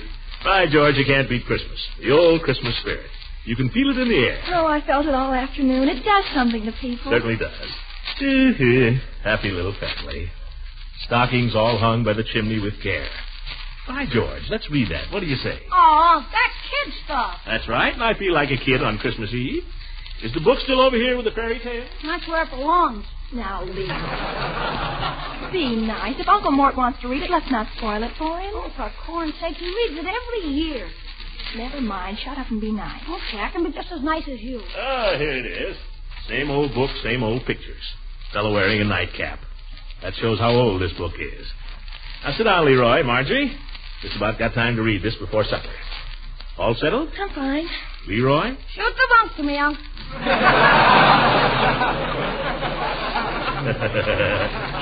All right, my boy. 'Twas the night before Christmas when all through the house not a creature was stirring, not even a mouse. The stocking... Oh, excuse me, Unc. I just thought of something. What is it, my boy? If you couldn't get those skates at Hogan's, they're repaired down at Hoyt's. They're open till 10 o'clock. Oh, well, I'll make a note of it. Let's see. The stockings were hung by the chimney with care in hopes that St. Nicholas soon would be there. The children were nestled all snug in their beds. That's you and Marjorie, Leroy. While visions of sugar plums danced in their heads. Sugar plums. Mama in her kerchief, and I in my cap, That's the nightcap. had just settled our brains for a long winter's nap. When out on the lawn there arose such a clatter. Excuse me, Miss Gildersleeve. What is it, Bertie? I forgot to ask you, are you expecting anyone in this evening? Oh, no, Bertie, just the family. Yes, sir. I just thought I'd ask. Now I think of it, I asked Mrs. Ransom to drop over after supper. Yes, sir. Oh, and I may have said something to Judge Hooker and Miss Goodwin. Well, I'm glad I brung it up. I guess it'll be the usual Christmas Eve. Well, Christmas comes but once a year, Bertie. Now, let's see, where were we? Oh, yes. Out on the lawn there arose such a clatter, I sprang from my bed to see what was the matter. The moon on the breast of the new fallen snow gave the luster of midday to objects below. When what to my wondering eyes should appear but a miniature sleigh and 8 tiny reindeer. By George, that's real poetry. With a little old driver so lively and quick, I knew in a moment it must be St. Nick.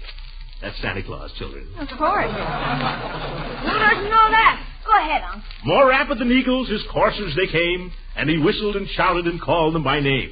Now Dasher, now Dancer, now Prancer and Vixen, on Comet, on Cupid, on Dunder and Blitzen. To the top of the...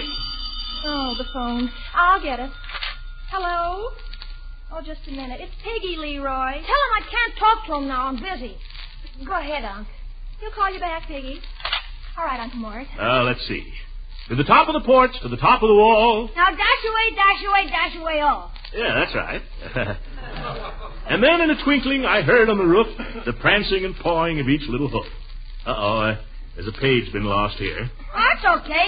As I drew in my head and was turning around, down the chimney St. Nicholas came with a bound. Well, A bundle of toys he had flung on his back, and he looked like a peddler just opening his pack. His eyes, how they twinkled, his dimples, how merry. His cheeks were like roses, his nose like a cherry. His droll little mouth was drawn up like a bow, and the beard on his chin was as white as the snow. The stump of his pipe he had... That's the next page.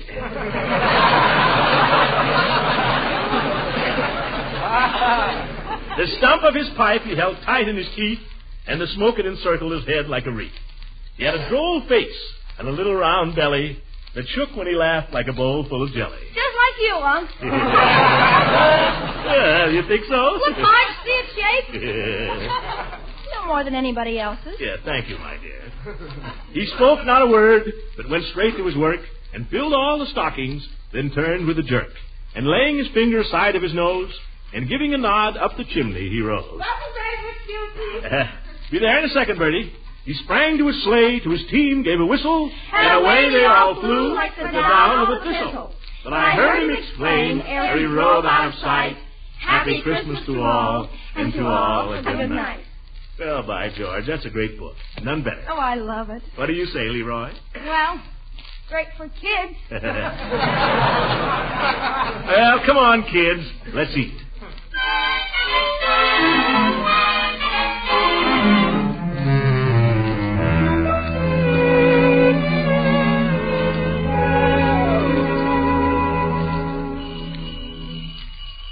Well, here they come. Shall I go to the door, Unc? Let's all go, my boy. United we stand. Come on, Margie. I'm coming. How late can we stay up, Unc? As long as you're good, Leroy. Or till 9 o'clock, whichever is sooner. Merry Christmas, everybody. Merry Christmas. Come on in, Leela. I'd better leave my galoshes here on the porch. They're pretty snowy. You want me to hold those packages, Mrs. Ransom? Well, now, that's very thoughtful of you, Leroy. But no peeking now, you hear? One of those is for you. For me? Gee, thanks. No shaking it either, Leroy. Okay. Come on in, Leela. Thank you. Now, this package is for you, Marjorie. Oh, thank you. And this one's yours, Leroy. That's what I figured. And the other one is for you, Throckmorton. Why, Leela, for me? Mm-hmm. Thank you. I got something for you, too, Leela. Come here. Well, I can take it later. Put these packages under the tree, children. I want to show Mrs. Ransom something. Okay. Come on, Marge. Let's put them in piles. Be careful with mine. Right here, Leela. Where? Look up. Up? Oh, you devil. You put it in a different place from last year.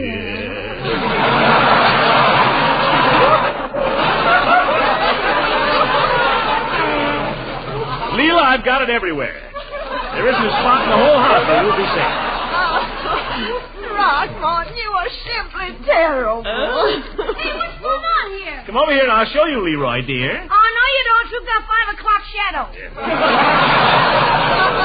Shall I get the cider and donuts, Unc? I think it's a little early. You just finished stuffing in that last piece of gingerbread not 5 minutes ago. Okay. Here, take Mrs. Ransom's coat and hang it up. Oh, my, you'll soon have a crowd. The more the merrier. I'll answer it, Uncle Morris. No, all of us. United we stand. Come on, Leela. Come on, Leroy. Here I come. When I open the door, we'll all say Merry Christmas all together. Ready? Merry Christmas! My goodness gracious. Come on in, Peavy. Oh, thank you, Mr. Gildersleeve, but I can't stay. Oh, good evening, Mr. Ransom. Oh, do come in for a minute, Mr. Peavy. You ought to see the tree anyway. Well, just for a moment. A little Christmas remembrance for your family, Mr. Gildersleeve. Box of chocolates, my best grade. Well, that's fine, Peavy, but you shouldn't have told us. No surprise. Yeah, pretty hard to fool anybody with chocolate. Let's open them. What do you say, Unc? As long as we know what they are. Leroy, you amaze me. You must be 90% stomach. Look who's talking. Leroy. Well, how about the chocolates? They're not getting any better in the box, are they, Mr. Peavy? I think I'll stay out of this, Leroy, if you don't mind. Mr. Peavy's pretty cagey. Go ahead and open them, Leroy, but only one piece for you, understand? Okay, Unc. Hey, Marge, we can each have one. Look here a minute, Mr. Peavy, won't you? What is it, the tree? Something even nicer. Look. Well, Merry Christmas. Gee, just a Happy New Year. Leela, you ought to be ashamed of yourself, brazenly kissing a married man. Well, no, I wouldn't say that. I'm quite able to defend myself, Mr. Gildersleeve. That's the spirit, Peavy. I noticed he offered very little resistance. My gracious, I don't know what to say. There's somebody else, Unc. Come on, Leroy. Marjorie, united we stand. Peavy, just like we did for you. All together when I open the door. Merry Christmas! Well, We're doing that to everybody, Eve. Come on in. Well, this is wonderful. Hello, Mrs. Ransom, Mr. Peavy. it's awfully nice to see you, Miss Goodwin. Compliments of the season, Miss Goodwin. Thank you. Hello, Leroy, Marjorie. Hi, let me hang up your coat. Thank you. Now, into the parlor, everybody. We'll have some fun. Oh, really, Mr. Gildersleeve? I've got to be running. I know, home. Peavy, but you can at least see the tree. Go on, look at it. Come here a minute, Eve. What is it? I haven't... Oh, Throckmorton, I might have known. The fun was going to be in here. Oh, she sees everything. Come on, Throckmorton, let's join the others.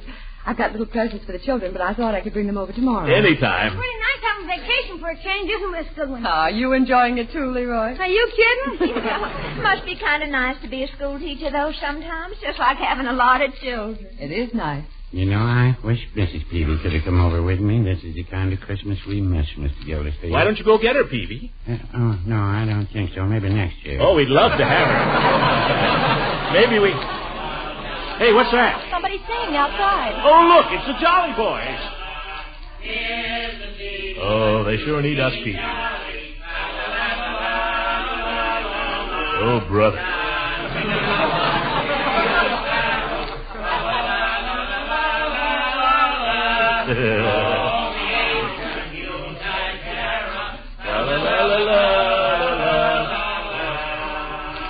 Great Merry Christmas, Jolly Boys. Yeah, come on in, fellas. Hey, you're in great voice tonight, Judge. Well, Chief. Nice to have a friendly visit from the police. Oh, thanks, Commissioner. Come on in, Floyd. Letting in the cold. Come on, Floyd. Don't stand out there so long. Hey, fellas. Hey, mistletoe. Huh? Oh, look, there's some more over there and in the corner. Commissioner, you got enough mistletoe here to start a first-class brawl. Well, let me catch you kissing my girl now, Floyd. Okay, which one is yours? Whichever one I catch you kissing. Nice, pal. Well, who's going to play the piano for the next carol? I'll play if you want me to. Oh, that'll be fine, lady. Chief, this is Miss Goodwin.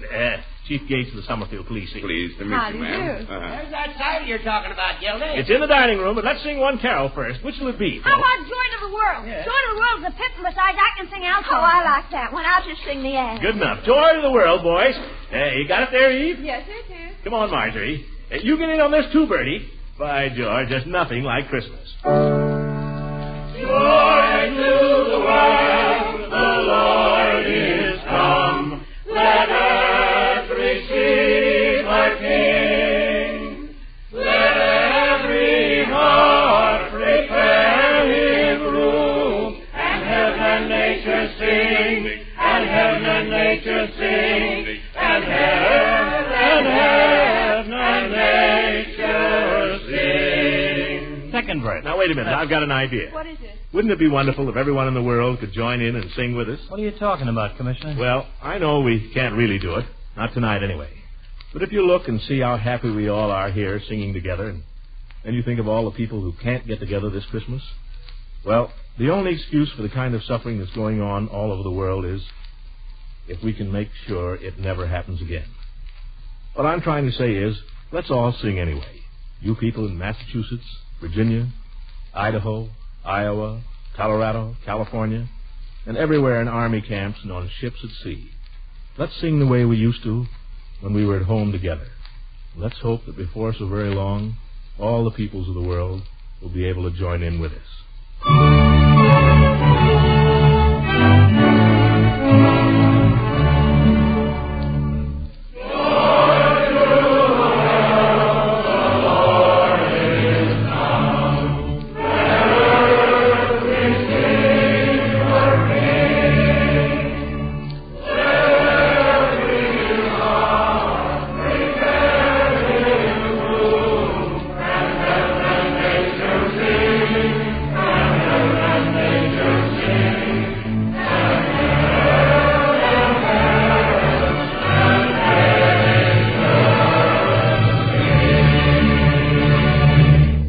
Ladies and gentlemen, Merry Christmas and God bless you.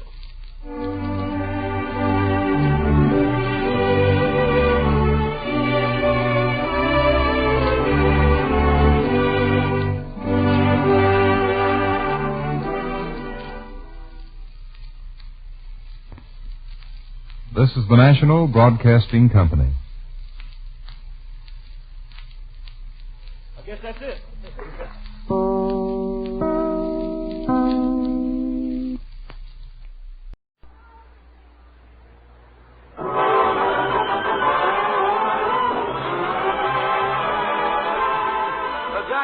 Program, starring Jack Benny with Mary Livingston, Phil Harris, Rochester, Larry Stevens, and yours truly, Don Wilson.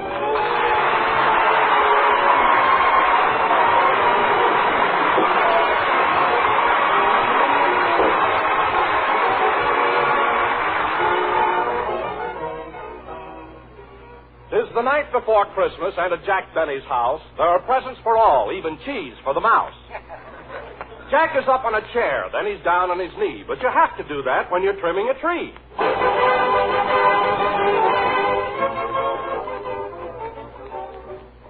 Well, we're all through, Mary. Gee, it was nice of you to come over and help me trim the tree. Well, if I didn't, you'd never get it done. Say, Jack, shall I put the snow around the bottom now? Not yet. I want to see if the lights are working. I'll hold up the bulbs, and when I say ready, you plug it in. Okay. Ready? Ready. Pull it out! Pull it out! Pull it out!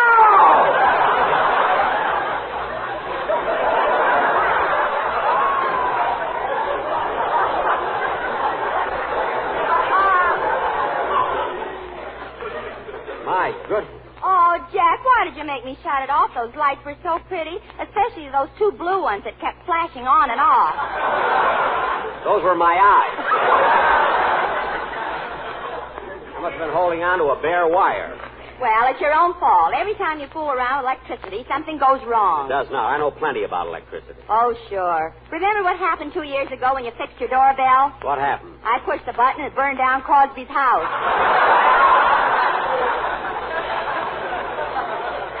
Oh, stop exaggerating. Anyway, hand me that roll of tape. Give me that tape. I'll fix this bare wire right now. Here you are. Thanks. Comes to electricity, I know what I'm doing. See, when you see a bare wire, you just tape it up like this. And that way it's insulated against outside elements. There, that ought to be enough tape. All right, Mary, plug it in. Okay. Pull it out! Pull it out! Pull it out!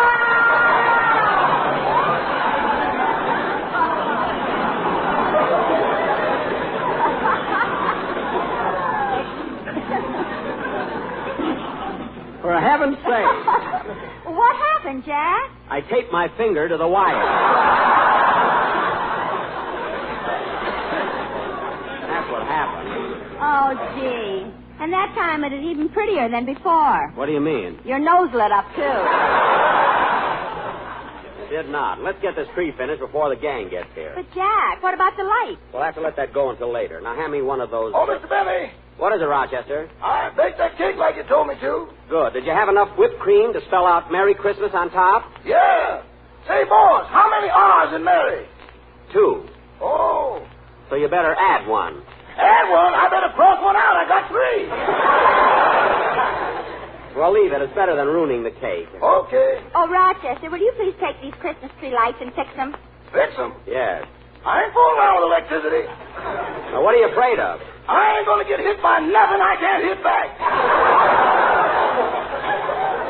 Oh, Roger. Imagine being afraid of electricity. Suppose Robert Fulton was afraid of electricity.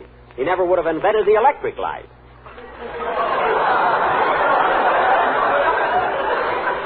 Would he? Jack, you're thinking of Thomas Edison. Edison? Well, then, what did Robert Fulton do? He said, don't give up the ship. That was John Paul Jones. Now, let's not start that again. Now, Rochester, please fix these lights, will you? Okay. Let's see. Now, in electricity, there's the electrons and the electrodes. Then there's the positive and the negative. But I ain't positive which one is negative.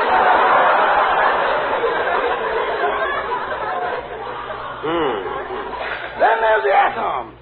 Now, the atoms are supposed to go from the positive to the negative. Or maybe they go from the electrons to the electrodes. Then again, maybe they go from Natchez to Mobile. Rochester. Now, as long as these atoms keep passing each other, everything is all right. Yeah. But when they meet halfway and start fighting, they're going to turn on anybody who tries to butt in. Rochester, I'm not interested in the scientific details. I just want you to fix those lights. And I promise you, while you're holding the wires, no one in this room will turn on the switch. I know, boss. While I'm holding the wire, you ain't going to turn on the switch. And Miss Livingston ain't going to turn on the switch. Of course not. But way up there, bolted down, there's a little man sitting in a room with thousands of wires around him. What? I don't know. He ain't going to do something just to break the monotony. Oh, all right. I'll fix it myself. Go back in the kitchen. Come in. I'm looking for Mr. Benny. Mr. Jack Benny. Me? Yes. But you're a policeman. Well, now, what do you know? This blue uniform has given me away again. But, officer. Mary, say something. But, officer. Is that all you can say? That's all you said. Now, officer. Mr. Benny, I hate to be doing this to you on Christmas Eve, but I have a complaint about you disturbing the peace last week at Moore's department store. At Moore's department? Oh, that! Well, officer, that wasn't my fault at all. You see, first I had trouble with some crazy floor walker who kept hollering, "Stop breathing on my carnation." And then... A little slower, please. I'm writing it down. Yes, sir. How many R's in carnation? 1. And then some silly guy kept following me around, asking me what I thought I ought to buy his wife for Christmas. Now, I didn't mind it the first time or the second time, but he kept hounding me. And just before the real trouble started, I was standing by the perfume counter when all of us... I was trying to buy some perfume for my sister, Florence. Here's your change, sir. Thank you. Come on, Mary. Let's get over I this. beg your pardon, mister. Oh, it's you again. What do you think I ought to buy my wife for Christmas? I told you before, I don't know what you should buy your wife for Christmas. Figure it out yourself. Figure it out yourself, he says. Figure it out yourself. Fine Christmas spirit. Look, I don't care what you buy your wife for Christmas. Don't buy her anything. Don't buy her anything? We've been married for 12 years. What are you trying to do, break us up? Look, I don't know your wife. I've never seen your wife. What's going on here? What's the trouble? That man's been caught stealing somebody's wife. What? At your age, you gray-haired wolf. Now, wait a minute. One side, let me through. What's going on here? What's going... Oh, it's you, my little Cupid with the droopy toopy. Now, cut that out and don't blame me for this because it's... Stop breathing on my carnation. I'll breathe on it as much as I like. Stand up, everybody. The man is mad. You're darn right on that. And this is all your fault, mister. Asked me to buy your wife for Christmas. For all I care, you can buy her a dog collar. What size? What size? There you are, folks. To see what a crazy guy is, and you blame me. Why, it's not my fault. I'm not the type that would start trouble. I'm a peaceful home... Shut up!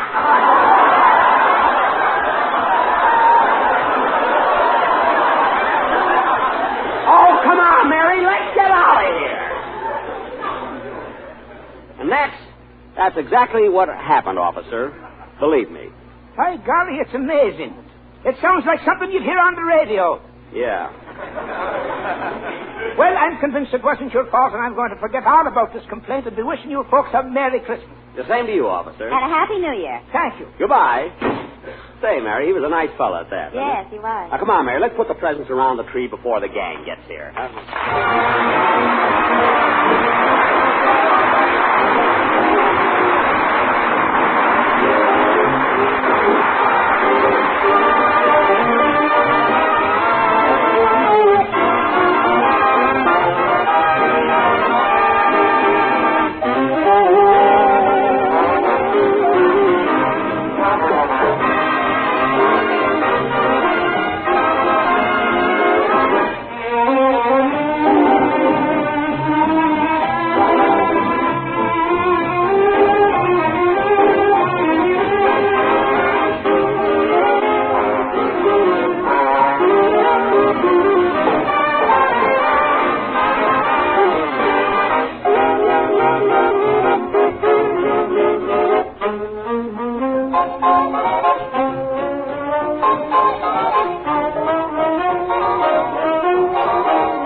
Well, Mary, we got all the packages under the tree. It looks nice, doesn't it? It sure does. Jack, if you're not going to use the Christmas tree lights, let's put on the candy canes. Okay, here's the box, and you can... Hey, wait a minute. I had 12 candy canes, and now there are only 11. Where's the other one? Don't look at me. I'm not looking at you. I'm asking you. All right, I ate it. Here's 10 cents.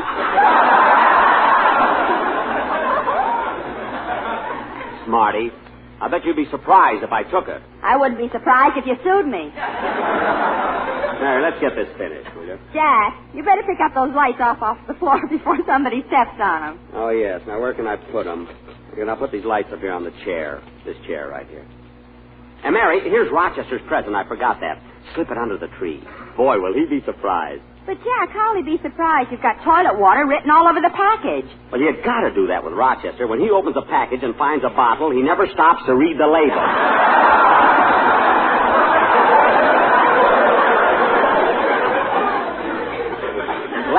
Last year, I gave him a miniature ship and a bottle, and the mask stuck out of his mouth for 3 days. Every time I asked him something, he had to answer me through the crow's nest. Believe me, Mary, I know what I'm doing. Well, Jack, I guess that does it. Tree's all finished. Yeah, gee, it looks swell. I'm kind of tired. I think I'll sit down for a minute and smoke a cigarette. Mary, have you got a match? No. Oh, well. Oh, say, boss. What is it, Rochester? Are your socks dry yet? My socks? I think so. Well, people will be here soon. You better take them off the tree. Oh, that's right. You take them off, will you, Rochester? I'm tired. I want to sit here a while. Yes, sir. Hey, this tree looks all nice, but it's kind of dark. Oh, no wonder the lights aren't plugged in. I'll fix that. Pull it out! Pull it out! Pull it out!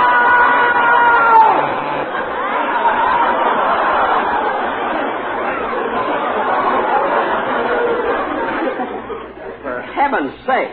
Well, what's the matter, Jack? I was sitting on the wire. As long as you're here, Rochester, give me a match. You don't need it now. Your cigarette is lit.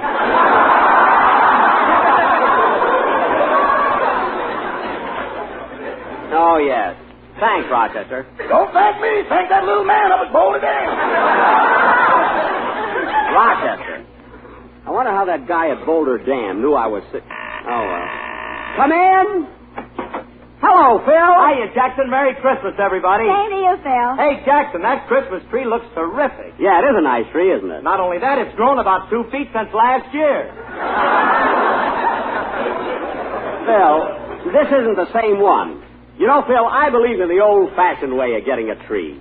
I know when you get up early in the morning and bundle yourself up warm, and you throw an axe over your shoulder and go out in the woods, way out in the wilderness and chop down your own Christmas tree. Yeah, you're right, Jackson. Where'd you find this one? In the lobby of the Beverly Wilshire Hotel.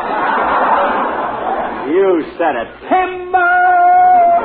Yes, sir. Say, Jackson, you ought to see the tree I got in my house.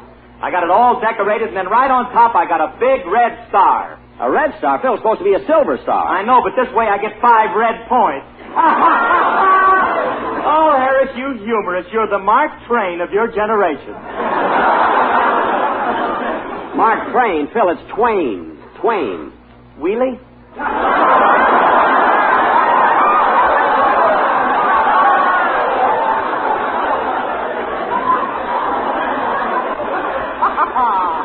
Phil, after a gag like that, you're lucky Santa doesn't scratch you with his claws.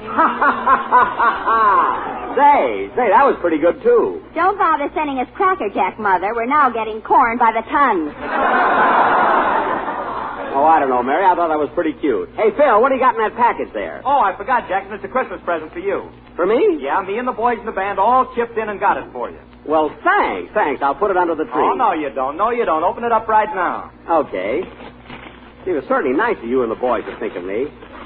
No, I really didn't. Oh, Phil, thanks. Gee, a beautiful turtleneck sweater. Gee. Well, look inside of it, Jackson. Inside? Oh! Oh, Phil. What is it, Jack? A turtle.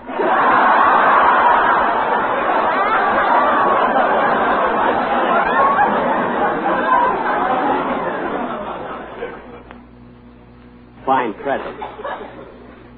fix him. Imagine bring me a turtle for anything, Gary. Come here, Phil. Phil, sit down on my chair. Well, thanks, Jackson. Are you comfortable, Phil? Sure. Good. Mary, push him the plug. Oh, Jack, you wouldn't dare. Hand me the plug. I'll give it to him myself. Hey, Jackson, what about my present? Just sit where you are. You'll get it. It's a surprise. Mary, watch him jump. 1, 2, 3. There.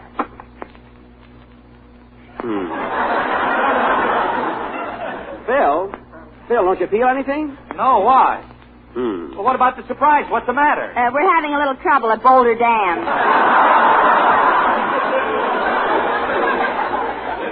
Mary, I can't understand what went wrong. Phil, stand up a minute. Okay. Let's see. There must be something wrong with this. Pull it out! Pull it out! Pull it out!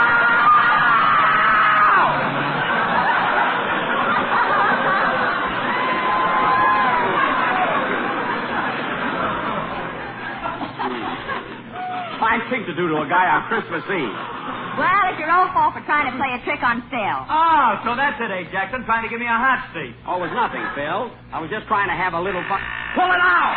Pull it out! Jack, that's a doorbell. Oh. Come in. Hiya, Don. Hello, Larry. Oh, Johnson and Larry. Merry Christmas, Don. Hey, I'm glad you fellas were able to come over. Oh, say, Mr. Benny. Yes, Larry. Well, last night I went to the movies and I saw a picture called Hollywood Canteen. You did? Yes. And you want to know something? What? You were in it. Yes, I know, kid. I happened to see the picture. 8 times. What? On the days he can't go, he sends me. Rochester. Between you and me, that seat never gets a chance to cool off. Never mind. Well, say, Jack, I saw the picture, too. You did, Don? Well, Don, tell me, how did my violin solo go over? Well, Jack, this will amaze you. Really? When you started to play, the man next to me got all excited and enthused. Oh, I get it, Don. I get it. You don't have to... Okay, Mr. Benny, I got the cake and coffee on the table. Good. Come on, fellas. Let's have a little bite. Come on. Now, take it easy, fellas. Take it easy. There's enough for all. Yes, folks, you don't have to crowd. Just line up to the right and have your ticket stub ready. Rochester, this is Christmas. Oh, yes, excuse me. Now, fellas. Hey, who can that be? Come in. Well, I'll be darned. Hi, Buck. Hello, everybody.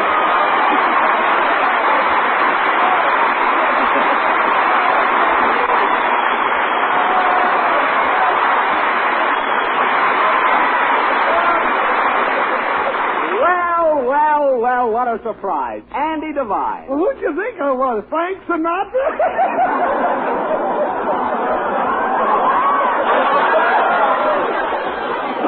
No, Andy, your voice and figure are both a little huskier, I think. Hey, Andy, there's Don Wilson. Oh, yeah. Hello, Skinny. Hello, Fatso. That's the first time I ever heard a pot call a pot a pot. Say, Andy, how's your mother? Oh, she's swell, Buck. Hey, you know, it's nice the way you think of her every year. Oh, I always call my friends around the holidays. Well, you don't have to worry about Ma. Buck, she wouldn't think of buying her Christmas cards from anyone else but you. I know. That's why I always throw in a couple of extra ones, you know? Here you are, folks. Here's a... Oh, hello, Mr. Devine. Well, hello, Rochester. I'm glad you dropped in on the boss. Christmas wouldn't be Christmas without you. Well, thanks, Roch. You know, the holidays wouldn't be the same if I didn't see all of you folks. Those are the two voices that drove Gravel Gertie into hiding.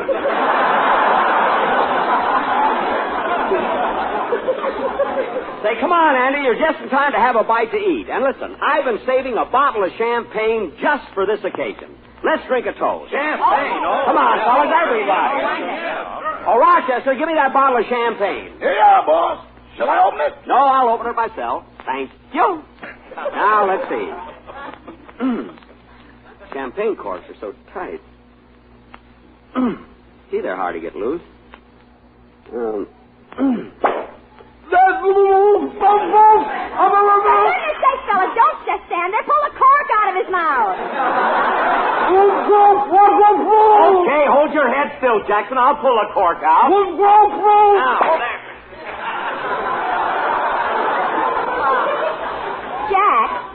Jack, say something.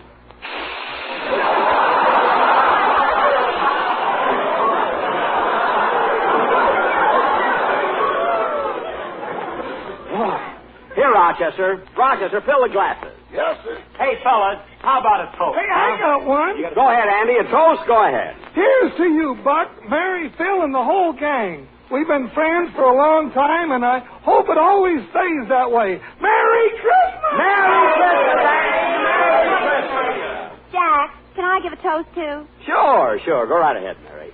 A Merry Christmas to everyone, everywhere. Yeah, Merry Christmas, everybody! Merry Christmas! Merry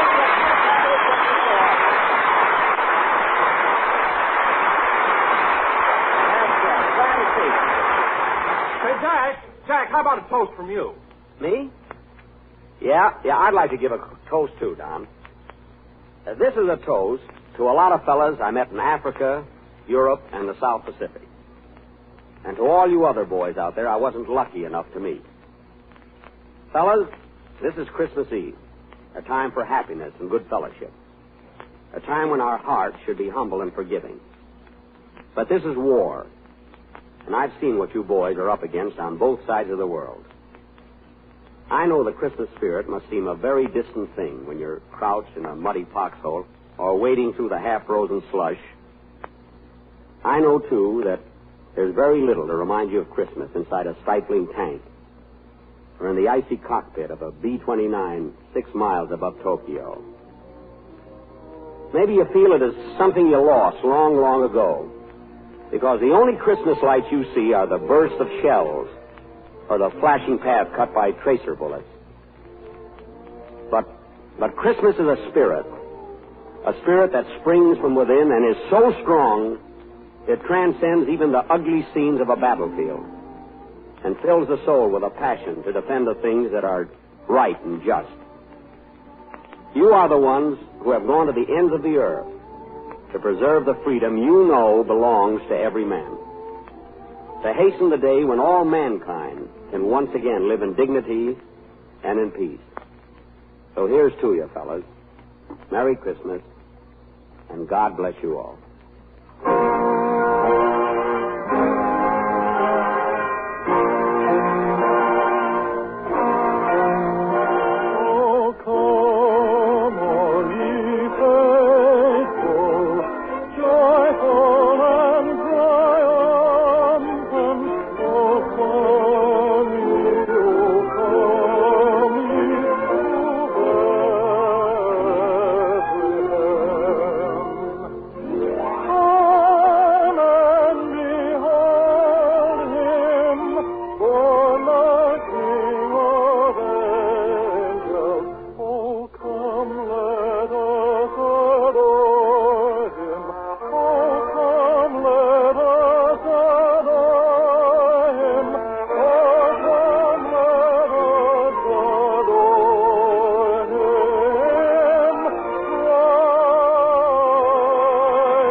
Good night, folks.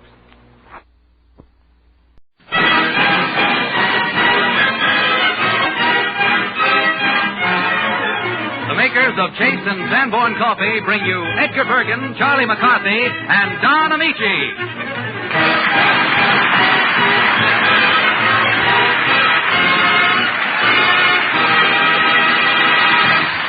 Good evening, ladies and gentlemen. On this Christmas Eve, we're happy to welcome as our guests a chorus of 1,000 voices from the Great Lakes Naval Training Station, which is our way of wishing you Christmas greetings 1944. We, of course, are Bill Foreman, Ray Noble and his orchestra, the lovely Joan Merrill, Edgar Bergen, and Charlie McCarthy.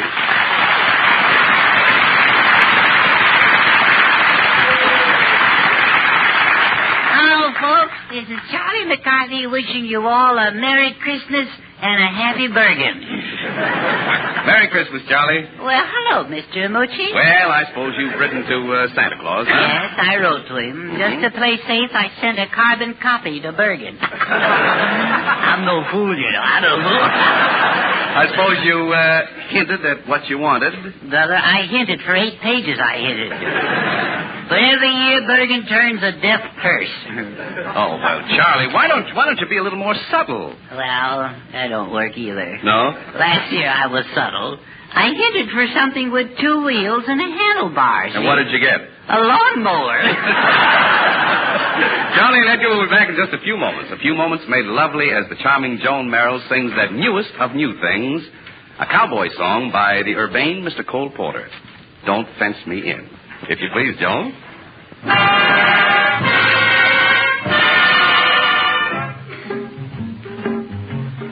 Give me land, lots of land on the starry skies above. Don't fence me in. Let me ride through the wide open country that I love. Don't fence me in. Let me be by myself in the evening breeze. Listen to the murmur of the cottonwood trees. Send me off forever, but I ask you please. Don't fence me in. Just turn me loose. Let me straddle my old saddle underneath the western sky. On my cayuse, let me wander over yonder till I see the mountains rise. I want to ride to the ridge where the west commences. Gaze at the moon till I lose my senses. Can't look at hobbles and I can't stand fences. Don't fence me in, just turn me loose. Let me straddle my own saddle underneath the western sky. Under the sky. On my cayuse.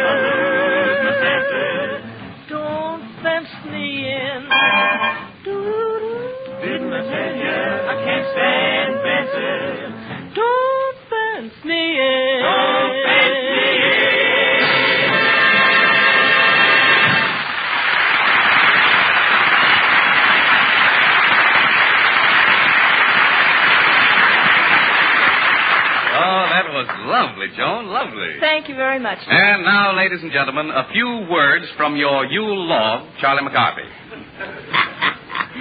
Oh, thank you, Don. My pal, my friend.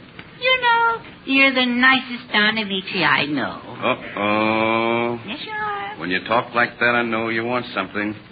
What is it, Charlie? Well, it just so happens you're right this time. I do need help. You see, Bergen said that if I would recite the night before Christmas this evening, he'd give me a special Christmas present.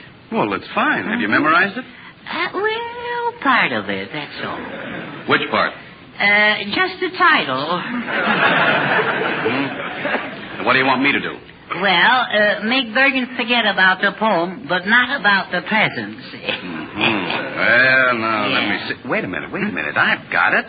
Why don't you say that after you learned it, a blow on the head made you forget it? Yeah, that's good. That's good. Yeah, and I'll be glad to cooperate with a baseball bat. That's that.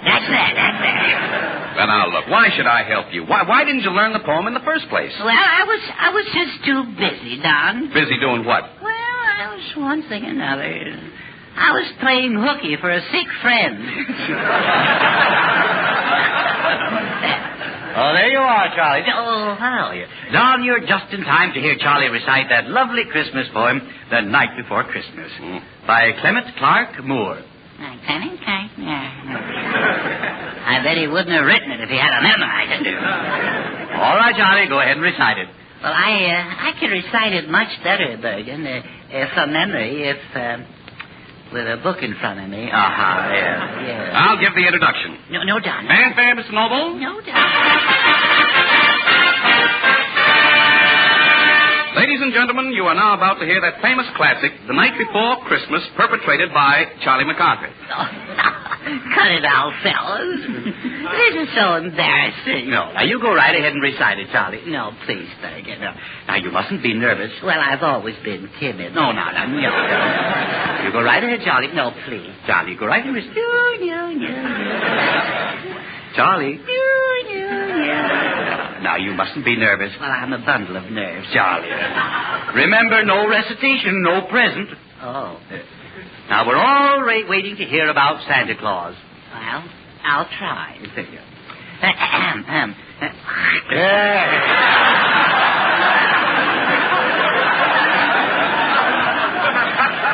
There ought to be one down there. Yeah. We're waiting. All right. Listen, my children, and you shall hear of the midnight ride of Santa Revere. No. Don't tell me I'm wrong. Yes, you're a little confused. Well, I'm a bundle of nerves. Yes, I know. Now, you start over again. Yes. Under the spreading Christmas tree, a village Santa stands? No. Perhaps if I just help you with a little start. That would be good. Yes.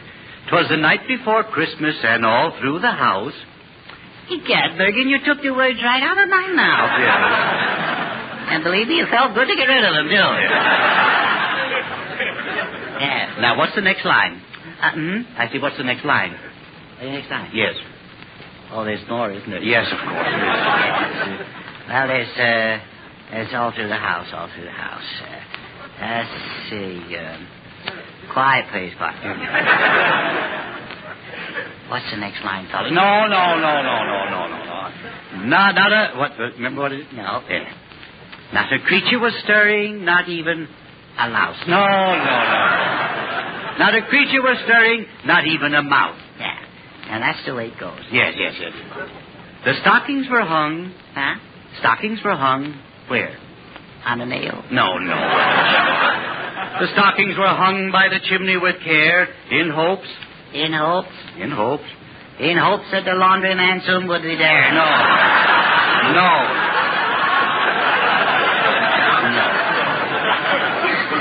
In hopes that Saint who? St. Vitus? No. St. Bernard? No. St. Paul? No. Minneapolis? No, now wait. Well, gee whiz, I tried. All right. I'm on the wrong track. You certainly are. I'm going to hate myself in the morning for not knowing this. Yes. Well, now you continue. Yes. Let's see. Wait. In hopes. Oh, yes. In hopes. No coaching, please. Much. In hopes that St. Nicholas soon would be there. Semicolon. Yeah, that's right. The children were nestled all snug in their bed. Shoot if you must, this old gray head.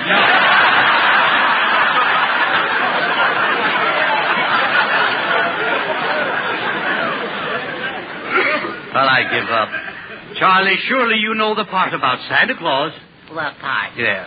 The arms and legs? No. About how he rides through the skies. Oh, yes. Yes, Santa Claus is. Oh, yes, of course.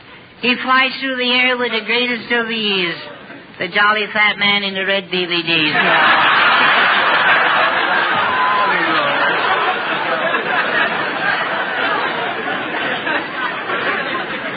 What is it? Well, that part I'm a little rusty on. Right in there. Yes.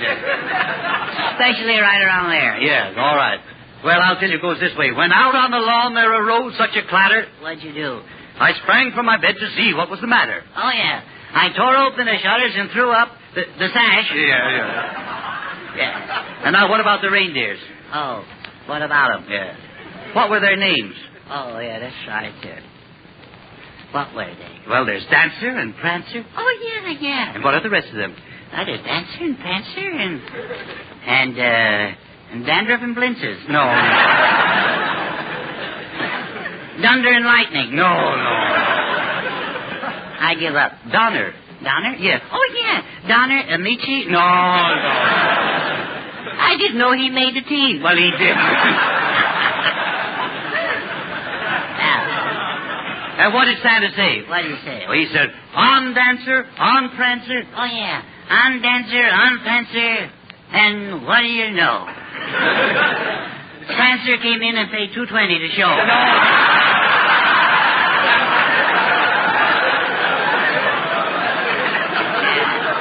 And what happened after that? Santa Claus lived happily ever after. The end. Give me the present. Well, not so fast. You know, Charlie, I don't believe you study that poem at all. Well, I wasn't letter perfect, was I? No, you weren't. This being Christmas Eve, Bergen, I cannot tell a lie. I didn't study. No. Well, I'm disappointed in you. Yes, sir. But inasmuch as you were man enough to own up. Oh, I did that, sir. Yes. I'm going to give you the present anyway. Oh, thank you, Bergen. And here it is. Oh, thank you. What is it? It's a beautifully illustrated copy of that famous poem, The Night Before Christmas. Is that the present I get? That's it. This is Christmas, Bergen, not April Fool.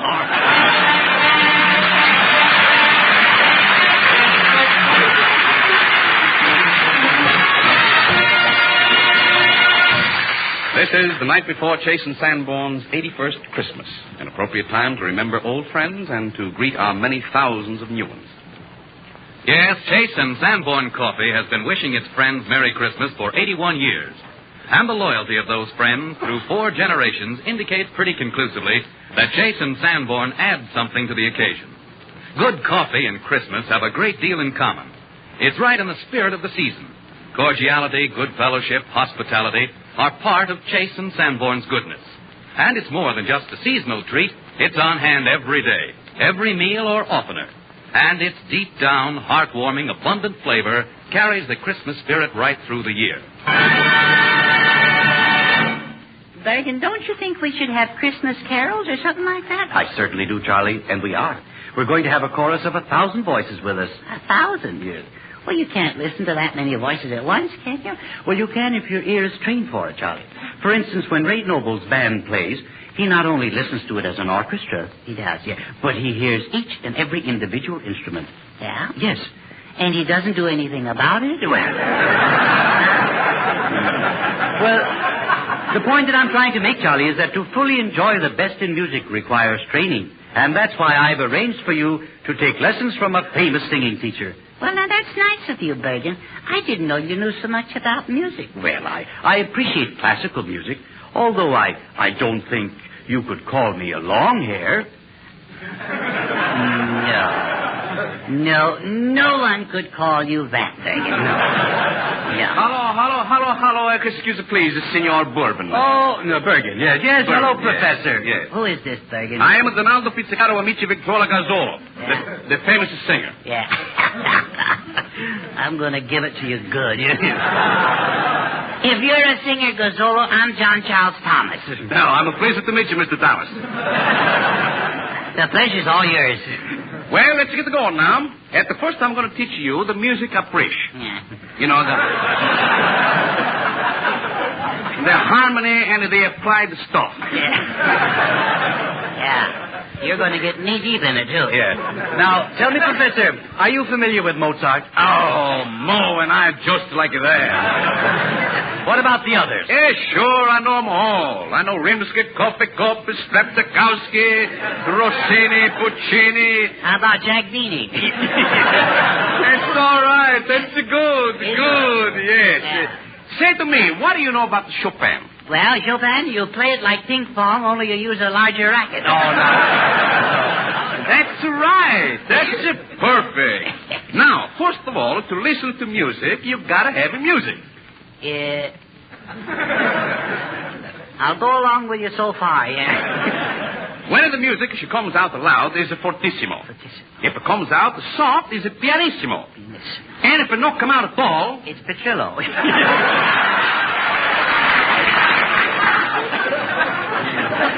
Then,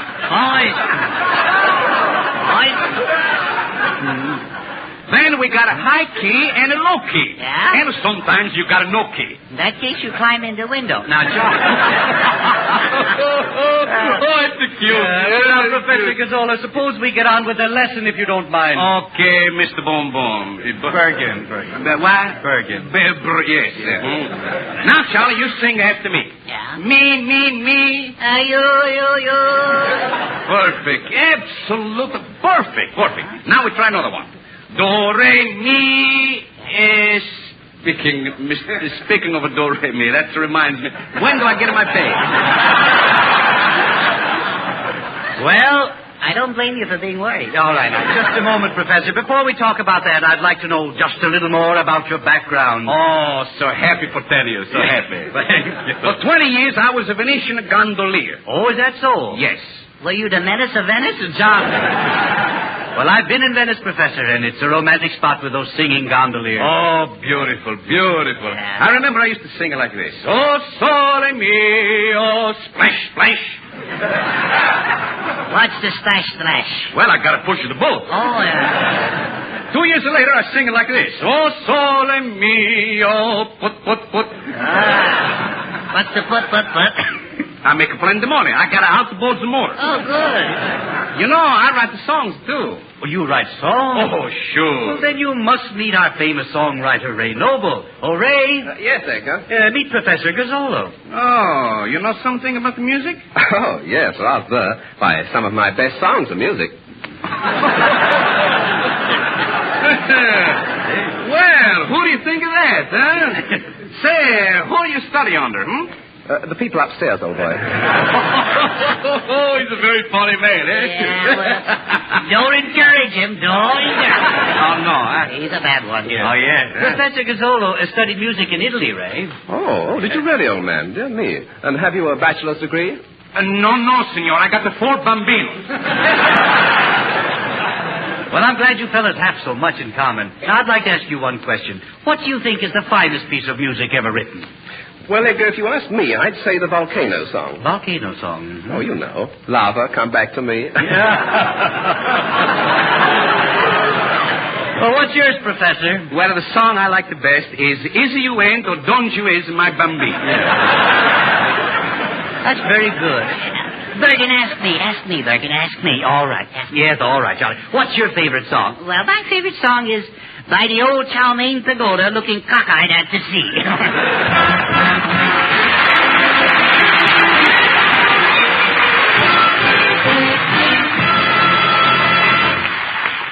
From the Great Lakes Naval Training Station on the banks of Lake Michigan, we hear from the famed 1,000-voice choir singing a medley of Christmas carols.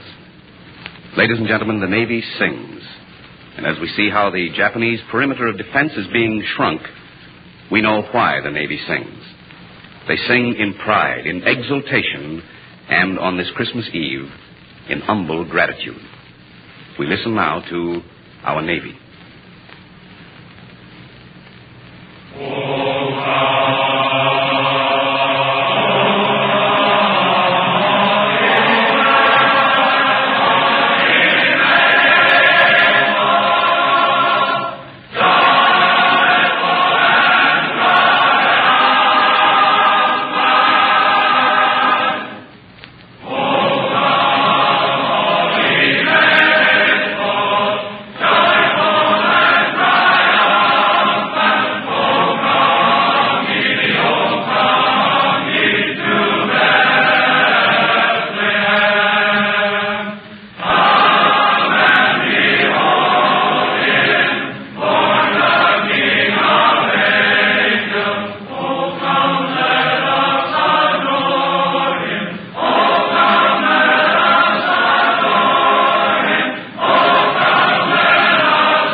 Christmas has a host of symbols. The Star of the East, holly and bells, the tree, and the laden table.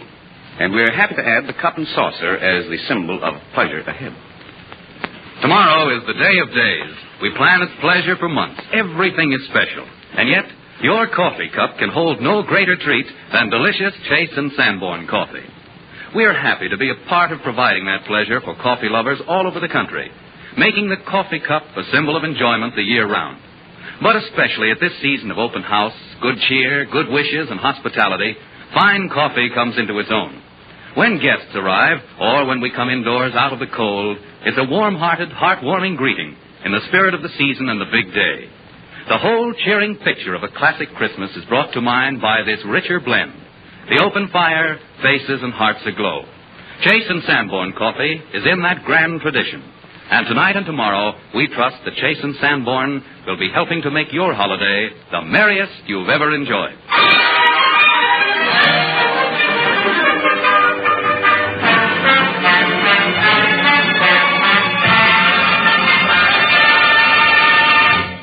And a great big Merry Christmas to all of you from Edgar Bergen.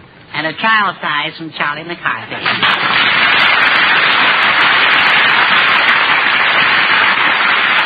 And Merry Christmas to you, Charlie. And Merry Christmas to everyone.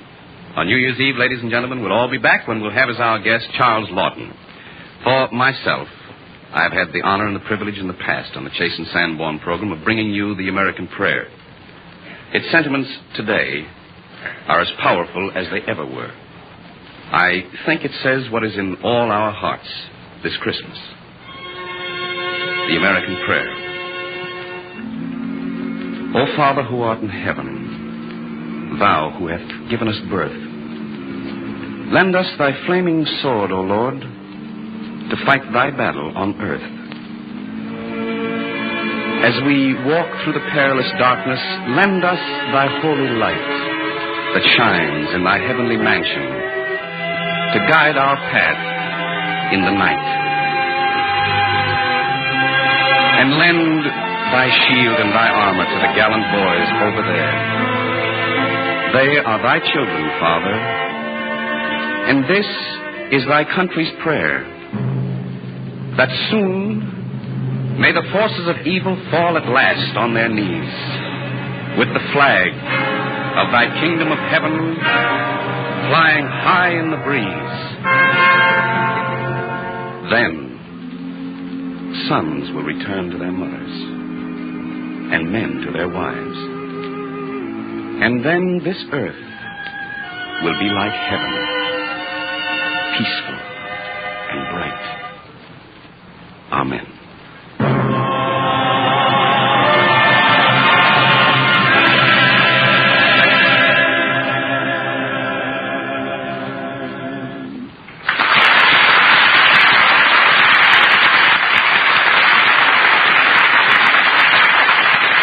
Again next week when Edgar Bergen, Charlie McCarthy, Don Amici, Ray Noble, Joan Merrill, and all of us have as our guest Charles Lawton.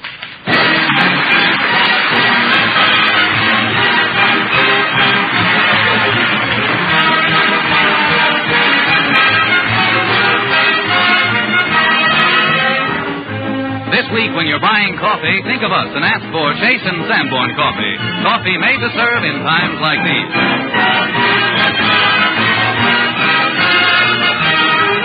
This is Bill Foreman saying goodnight from Hollywood, Radio City.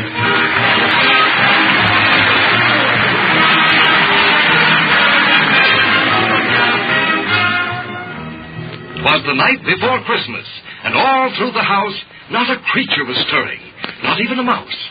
But hark! What was that? Santa Claus with his pack? No, it's Dad stealing down for a quiet midnight snack. He's cutting some bread. And what will he put on it? Why, he's spreading it thick with delicious blue bonnet. Yes, leave it to Dad to know a good thing when he sees it. Blue Bonnet's the wonderful new margarine, a product of the makers of Flashman's yeast. It gives you flavor, nutrition, economy, all three. Why, it's almost like getting a Christmas present. Blue Bonnet gives you so much. Fine, fresh flavor, proved nutrition. And all this for so few points, so little money. Remember that name, Flashman's Blue Bonnet. Get it the very next time you're at your grocer's.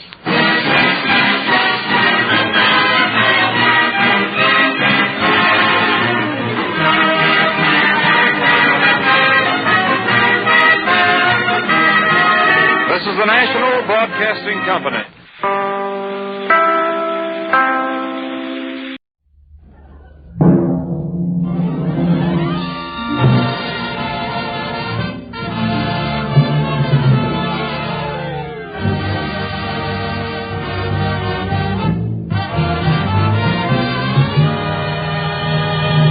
From Hollywood, California, the makers of Old Gold cigarettes present the Comedy Theater, the only radio program that brings you every week the greatest stars in the greatest comedies.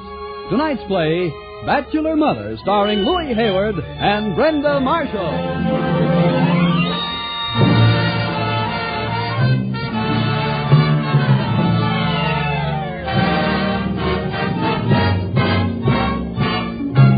And here is the director of the Old Gold Comedy Theater, Mr. Harold Lloyd.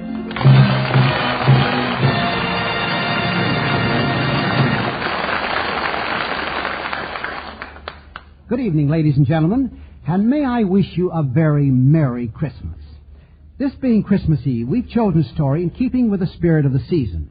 It's one you undoubtedly remember, Bachelor Mother. This story concerns a young girl, pert, pretty Polly Parrish, who clerks in Merlin's exclusive department store. Well, hardly a clerk. She's in charge of the duck concession of the toy department.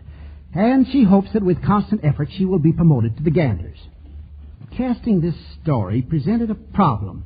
There were many pert and pretty girls in Hollywood, but none who could sell ducks. But luckily, good luck smiled upon us, and we found Brenda Marshall.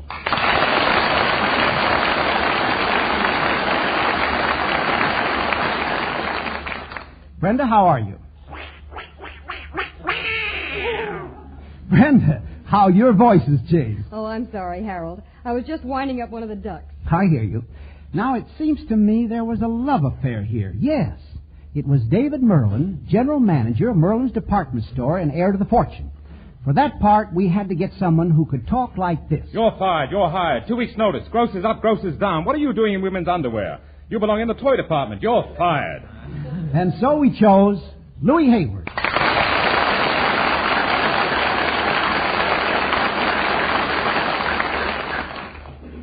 Just a minute, Mr. Lloyd. I've got a complaint. What's the matter, Brenda? Are you unhappy? Well, wouldn't you be unhappy if you were Polly Parrish and you'd just been fired from your job in Merlin's department store the day before Christmas? I see what you mean, Brenda. It's a touching picture. You, as Polly Parrish, walking dejectedly down the street wondering what you're going to do. Your only consolation is that you're going out dancing with Freddie, the stock boy, tonight. And that's not much consolation, if I may say so. You know Freddie, the stock boy.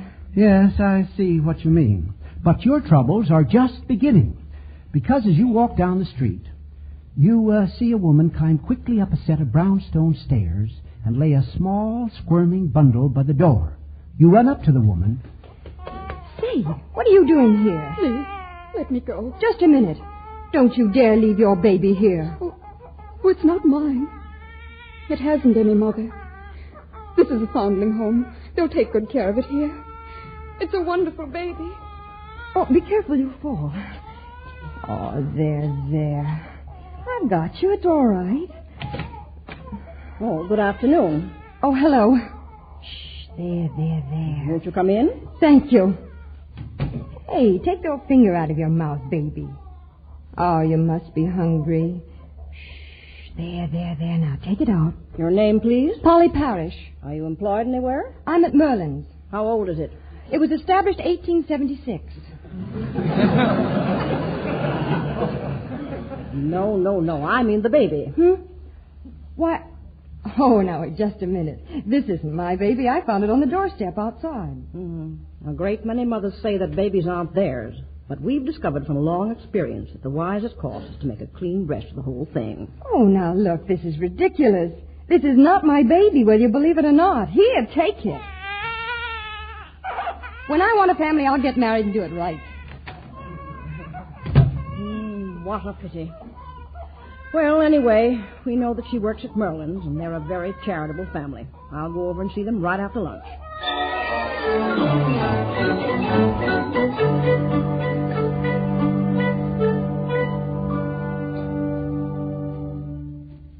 Mr. Merlin, I've discovered that she was discharged as of the close of business today. Mm-hmm. I believe that's the reason she abandoned her baby son. Mr. Merlin, give her her job back. Well, all right. I'll talk to her.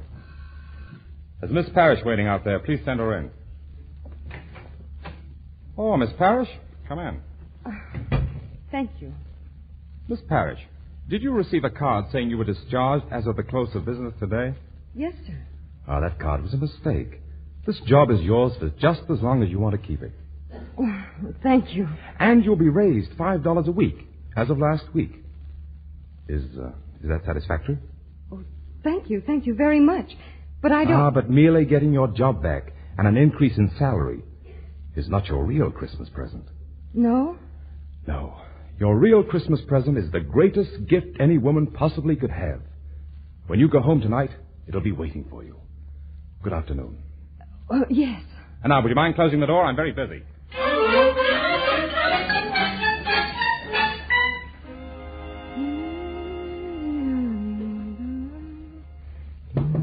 Yes? Your Christmas present, Miss Parrish, from John B. Merlin and Son. Oh, wait a minute. My what? What do you say, Miss Parrish? I'll tell you what I'll say. You can just take that baby out of here in this minute. That's not my baby. You can just take it back to the fondling home where it belongs. Miss Parrish, do you realize that Mr. Merlin gave you back your job so that you could raise your child in security and comfort? And you're choosing instead to let it be raised as an orphan? But that's not my baby. I'm not its mother. Here. And good afternoon, Miss Parrish. And furthermore, I shall inform Mr. Merlin of your attitude. Oh, now, listen, kid. This is nothing personal.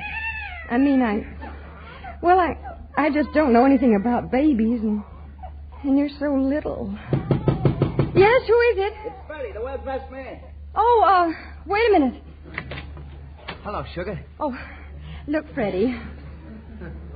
I'm awfully sorry, but I'm afraid I won't be able to go out with you tonight. Oh, now, wait a second. Everything's all set. My brother even let me have his car. Oh, I'm sorry, Fred. I think I'm going to have a headache. Hey, is that a baby? Yes, it's a baby. Is it yours? No, it's not mine. Well, where did it come from? I got it for Christmas.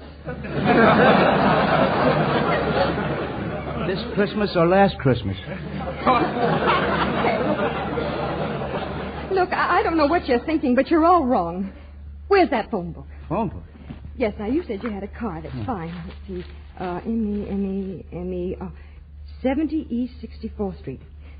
Come on, let's go. If David Merlin thinks he can do this to me, he's crazy. I can't take care of a baby. It's his responsibility. They can just tell him that I left it there and that he'll have to use his influence in getting it into that home. Whose responsibility? David Merlin's. What?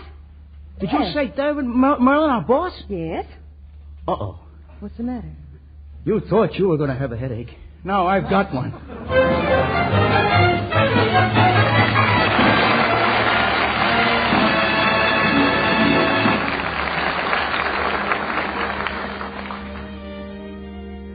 And now, Mr. Lloyd, I have a Christmas message for the long-suffering fathers of America, especially every father who has ever played Santa Claus to his children. That strikes home.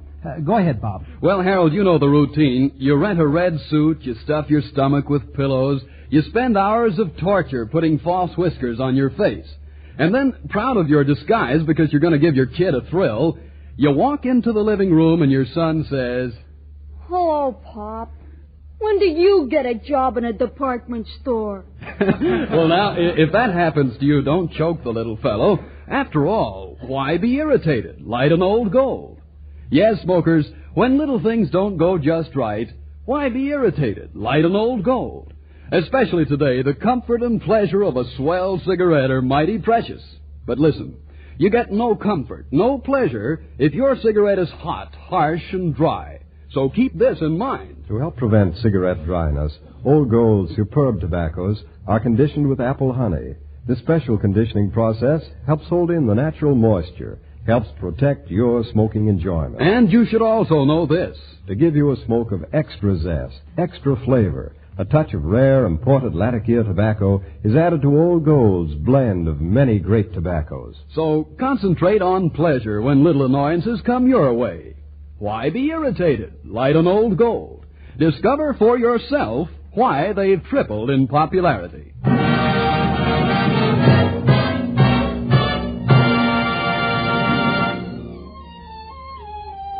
And now back to Act Two of Bachelor Mother, starring Louis Hayward and Brenda Marshall. And here is your director and host, Harold Lloyd. Did you ever have a baby dropped on your doorstep? And if so, would you wonder what you were going to do with it?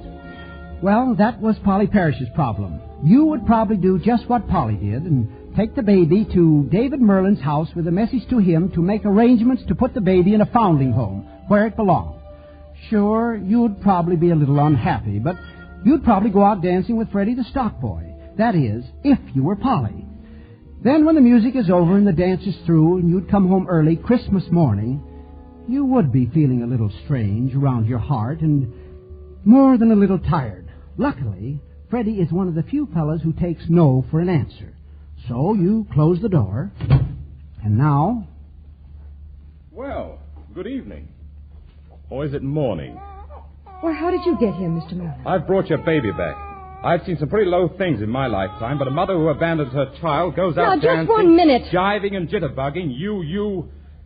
As you go from place to place looking for a job, you'll discover that no department store in the Merchants of America Association will hire you. I'll see to that, you baby leaver. Why, that's persecution. Eventually you'll come and beg for your job, and then you'll realize what it is to have security and a chance to bring up your child yourself.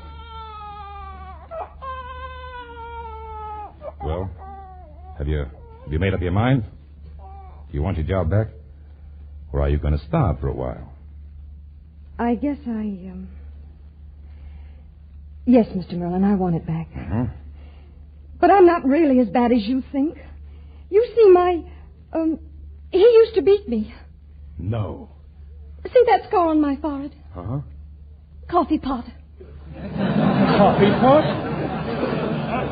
The beast. But you don't have to worry any more. I'll tell you right now, the store is behind you solidly. Every department. Well, good night. Good night. Well, kid, I guess you saved my job anyway. But what am I going to do with you? Got any suggestions? Can I come in? Oh, Mrs. White, I'm a little tired and... Oh, you don't have to hide that baby from me. I hear it. I know all about it. Just like you it looks. Oh, you really think so? Anywhere I know that mouth. Ah, such a cute baby. Do you mind if I pick him up? Well, no, of course not. Polly, I think he needs a change. A change? Here, I do it. Good. Hold still now. Let me get that pin. What's its name? Joan. Joan. John. Oh, that's a nice name, John. Oh, yeah, John.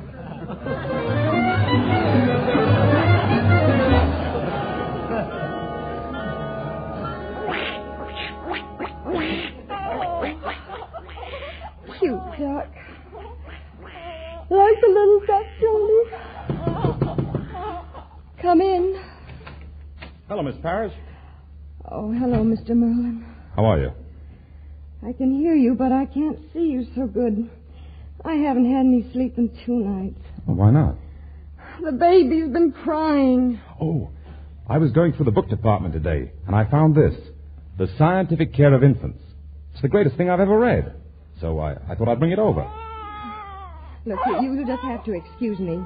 He wants the rest of his dinner. Oh, no, wait a minute. How do you know you're doing that right? Well, there's nothing very scientific about this. You just put some food in the baby's mouth and he swallows it, and from there on he's on his own. That's what you think. Now, wait. Page 75. Let's see. Feeding. Here we are. After the food is prepared, the mother will A, get a spoon. Wonderful. How did he ever think of that? Don't be so smart. Get a spoon. I have a spoon. A, 1 spoon. Go on. Oh, wait. Here it is. Take a spoonful of the food and... And what? Oh, wait a minute. I have to turn the page. And place upon a piece of gauze. What for? Look, will you please do what it says? Okay. Here we are. 1 piece of gauze. Place food on same. Now what? Gently rub into the navel. Oh, that's ridiculous. Here, let me look at that. I read very well. I've been doing it for years. Well, I read a little, too, and I don't care what it says. I'm certainly not going to rub any oatmeal into this baby's navel. There. Oh, look, wait a minute. There are 2 pages stuck together here. Well, what do you know about that? Look, here's what you missed. To relieve gas on child's stomach, take a spoonful of warm oil and place on a piece of gauze and gently rub into the navel. I think that's very funny. Oh, do you?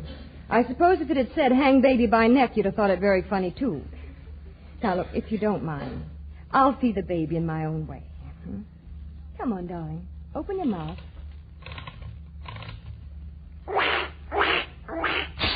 What are you doing to that duck? It's broken. Mm-hmm.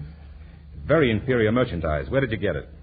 John B. Merlin and Son. Oh, well, it doesn't matter. It's still inferior. Get it exchanged tomorrow. Ha-ha. What's the ha-ha for? What's wrong with our exchange department? They don't exchange anything.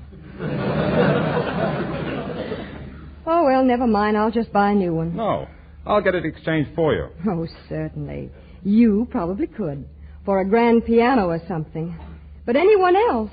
Ha-ha.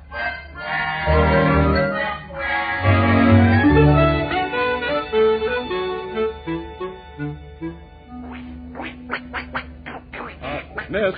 Oh, good morning, Mr. Merlin. What's the mustache and the dark glasses for?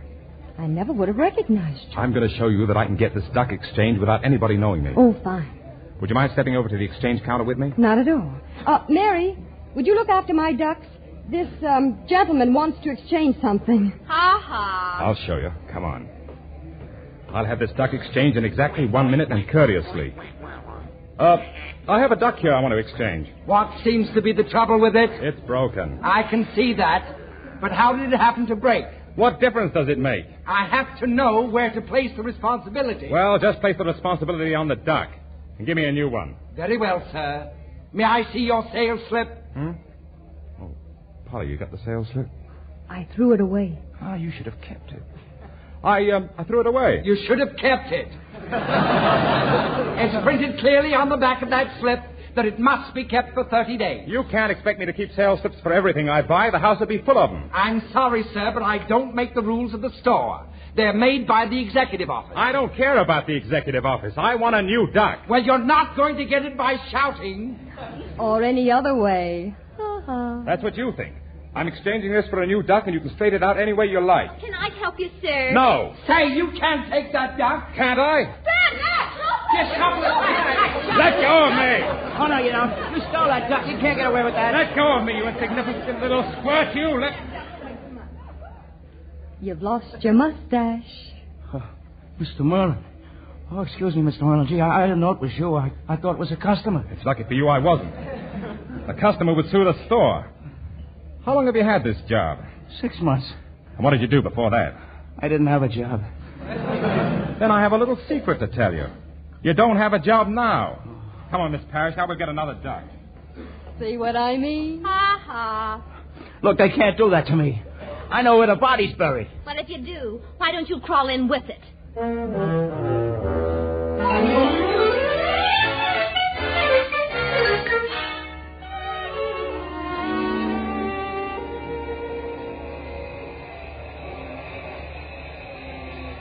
Oh, it was swell of you to help me out like this, Polly.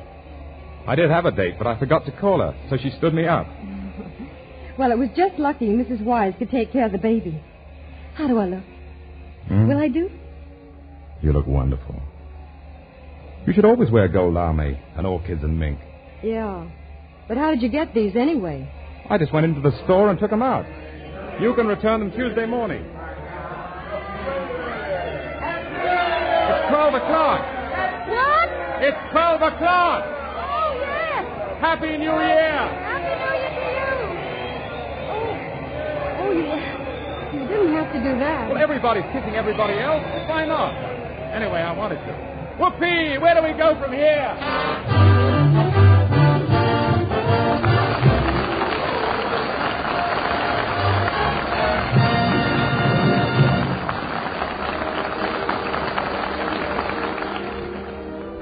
And now, friends, for a serious moment. The country's going through a cigarette shortage. Why? What's behind it? What are the facts?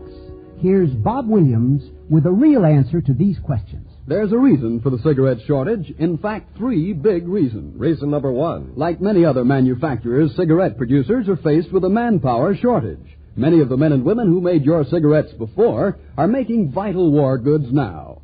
So that limits the number of cigarettes that can be made. In spite of these difficulties, we're turning out every cigarette we possibly can. However, there's reason number 2. More people are smoking more cigarettes than ever before. The demand for Old Gold has actually tripled in recent years. So there just aren't enough to go around. But you can be sure we're distributing all Old Golds fairly. No cigarettes are being held back. And here's reason number 3. Billions of American cigarettes go to our armed forces overseas. In fact, a substantial part of Old Gold production. Then why are some of our GIs abroad also faced with shortages? Well, in a recent press release, high Army authorities made this explanation. For the big battle of Germany, ammunition must go through first. Less essential items piled up on the docks.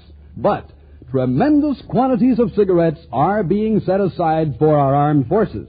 So remember, manpower shortages at the plant, increased cigarette demand at home, enormous shipments to our armed forces. Those are the big reasons why you can't always buy Old Gold and most other popular brands. Now think of those reasons when you hear irresponsible rumors about the cigarette shortage.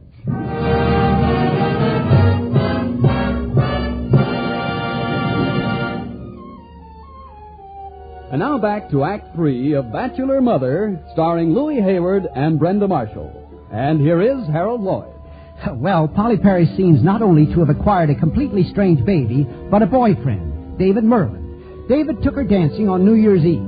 He kissed her Happy New Year at 12 o'clock New York time, 12 o'clock Chicago time, 12 o'clock Denver time, and wanted to stay up for Honolulu time. But Polly thought that was a mite too late, so he made a date to meet her in the park New Year's morning. But David has a father, and the old gentleman is following David through the park. Good morning, Polly. Oh, good morning, Mr. Merlin. Well, I think you know me well enough to call me David. Oh, thank you. Happy New Year. Same to you. Oh, gee, he said it too. Well, son. Dad, what are you doing here? I've been following you. Following? Why? This is my father, Miss Parrish. How do you do? How do you do? And who is this? Huh? Oh, that's Miss Parrish's little boy. A boy. Would you mind if I was very careful? Would you let me just hold him a minute? Oh, why, of course.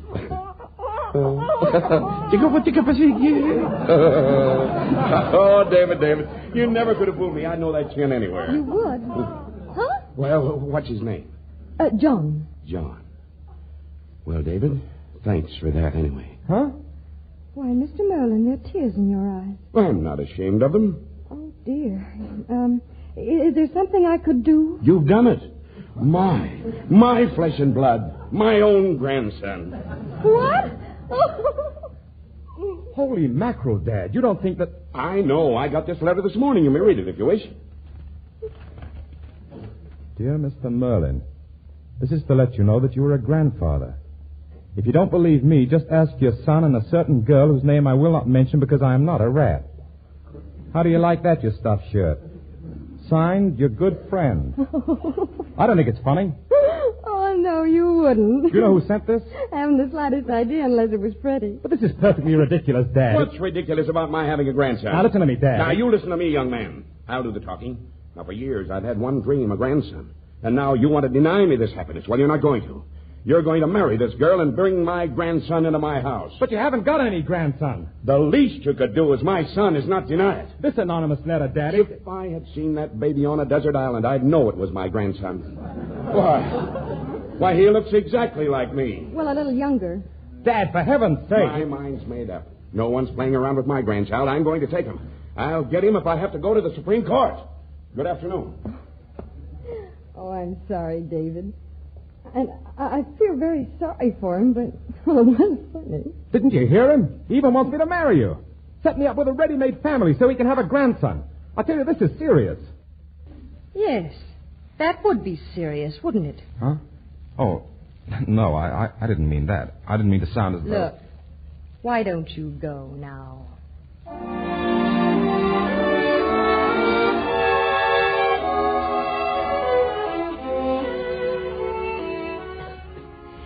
Mrs. Wise? Mrs. Wise? Yes? Would you come help me pack? I'm going away. Going away where? I don't know. Any place. They're trying to take the baby away. Who is? David and his father. Isn't David the papa of the baby? Oh, no. But his father thinks he is. Oh, well, then they can't get the baby. I know, but I don't want a lot of people around asking questions. Why don't you get the real papa to go see his father? I can't. I wish I could. Here they come. I'll handle everything. Don't you worry. Where is he? Where's my grandson? I know the whole story. Not your grandson, mine. You don't be silly. It's my daughter-in-law. My son is in the army. The baby is my grandson. I thought you were Miss Parrish. Oh, that's only the name I use at the store. My real name is... Mrs. Montgomery Weiss, the second. It's all right, Polly. Everything's all right. You can lay off now, Dad. I found the father of the child. This guy here. So you're Montgomery. No, I'm Freddie. What? Well, there's a mistake, Mr. Merlin. It seems to me that you had some wrong impression about my son. Well, my son's my son and nobody else's. Someone seems to have slipped up here. We've got one father too many. You better tell the truth, Freddie, or I'll prosecute you. Even if I have to go to the Supreme Court. Okay, your son bribed me to do this, but he is a father. Now we've got three. Something tells me, Miss Parrish, that you've spent no time at all in the toy department. But I'm not the father. I don't care who the father is. I'm the grandfather. Polly, you've got to... Polly, where is she? She's gone while you were all yelling. Gone. She'll take the baby. Where's the car? Follow her. Call the police. Hey, just a minute, Mr. I'm so good riddance. Mrs. Weiss, where is she? You've got to tell me where she is. How should I know? She's gone. What's that? Did you hear something? Where's that door go to? To my bedroom. No, you can't go in. Can't I? Oh, Polly, please, you've got to listen to me. You're not going to get my baby. I've stood for enough of this. Oh, please listen. I don't care what you say. I'm not going to take your baby away. Perhaps I started out thinking I only wanted to help you.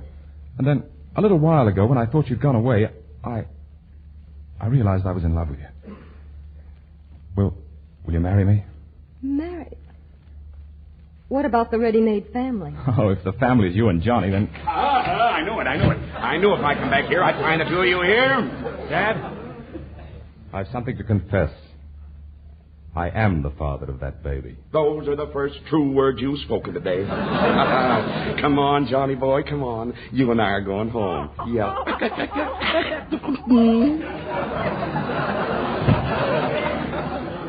Oh, David. I've got a surprise for you, darling. We're going to be married tonight. And do you still think I'm the mother of that baby? Of course.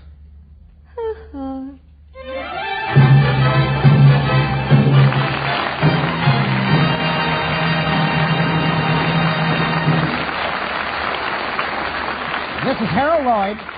This is Brenda Marshall. This is Louis Hayward. Saying good night, and again, a very Merry Christmas to you for Old Gold. And I hope that you'll be with us again next Sunday when the Old Gold Comedy Theater presents Jack Oakey, Stuart Irwin, and Carol Williams in Room Service. See you then.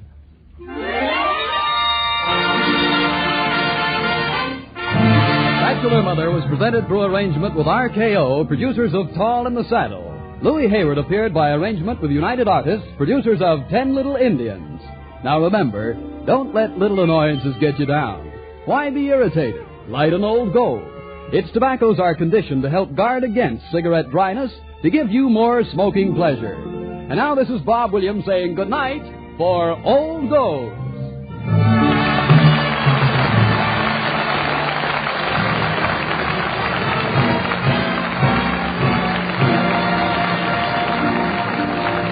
This is the National Broadcasting Company.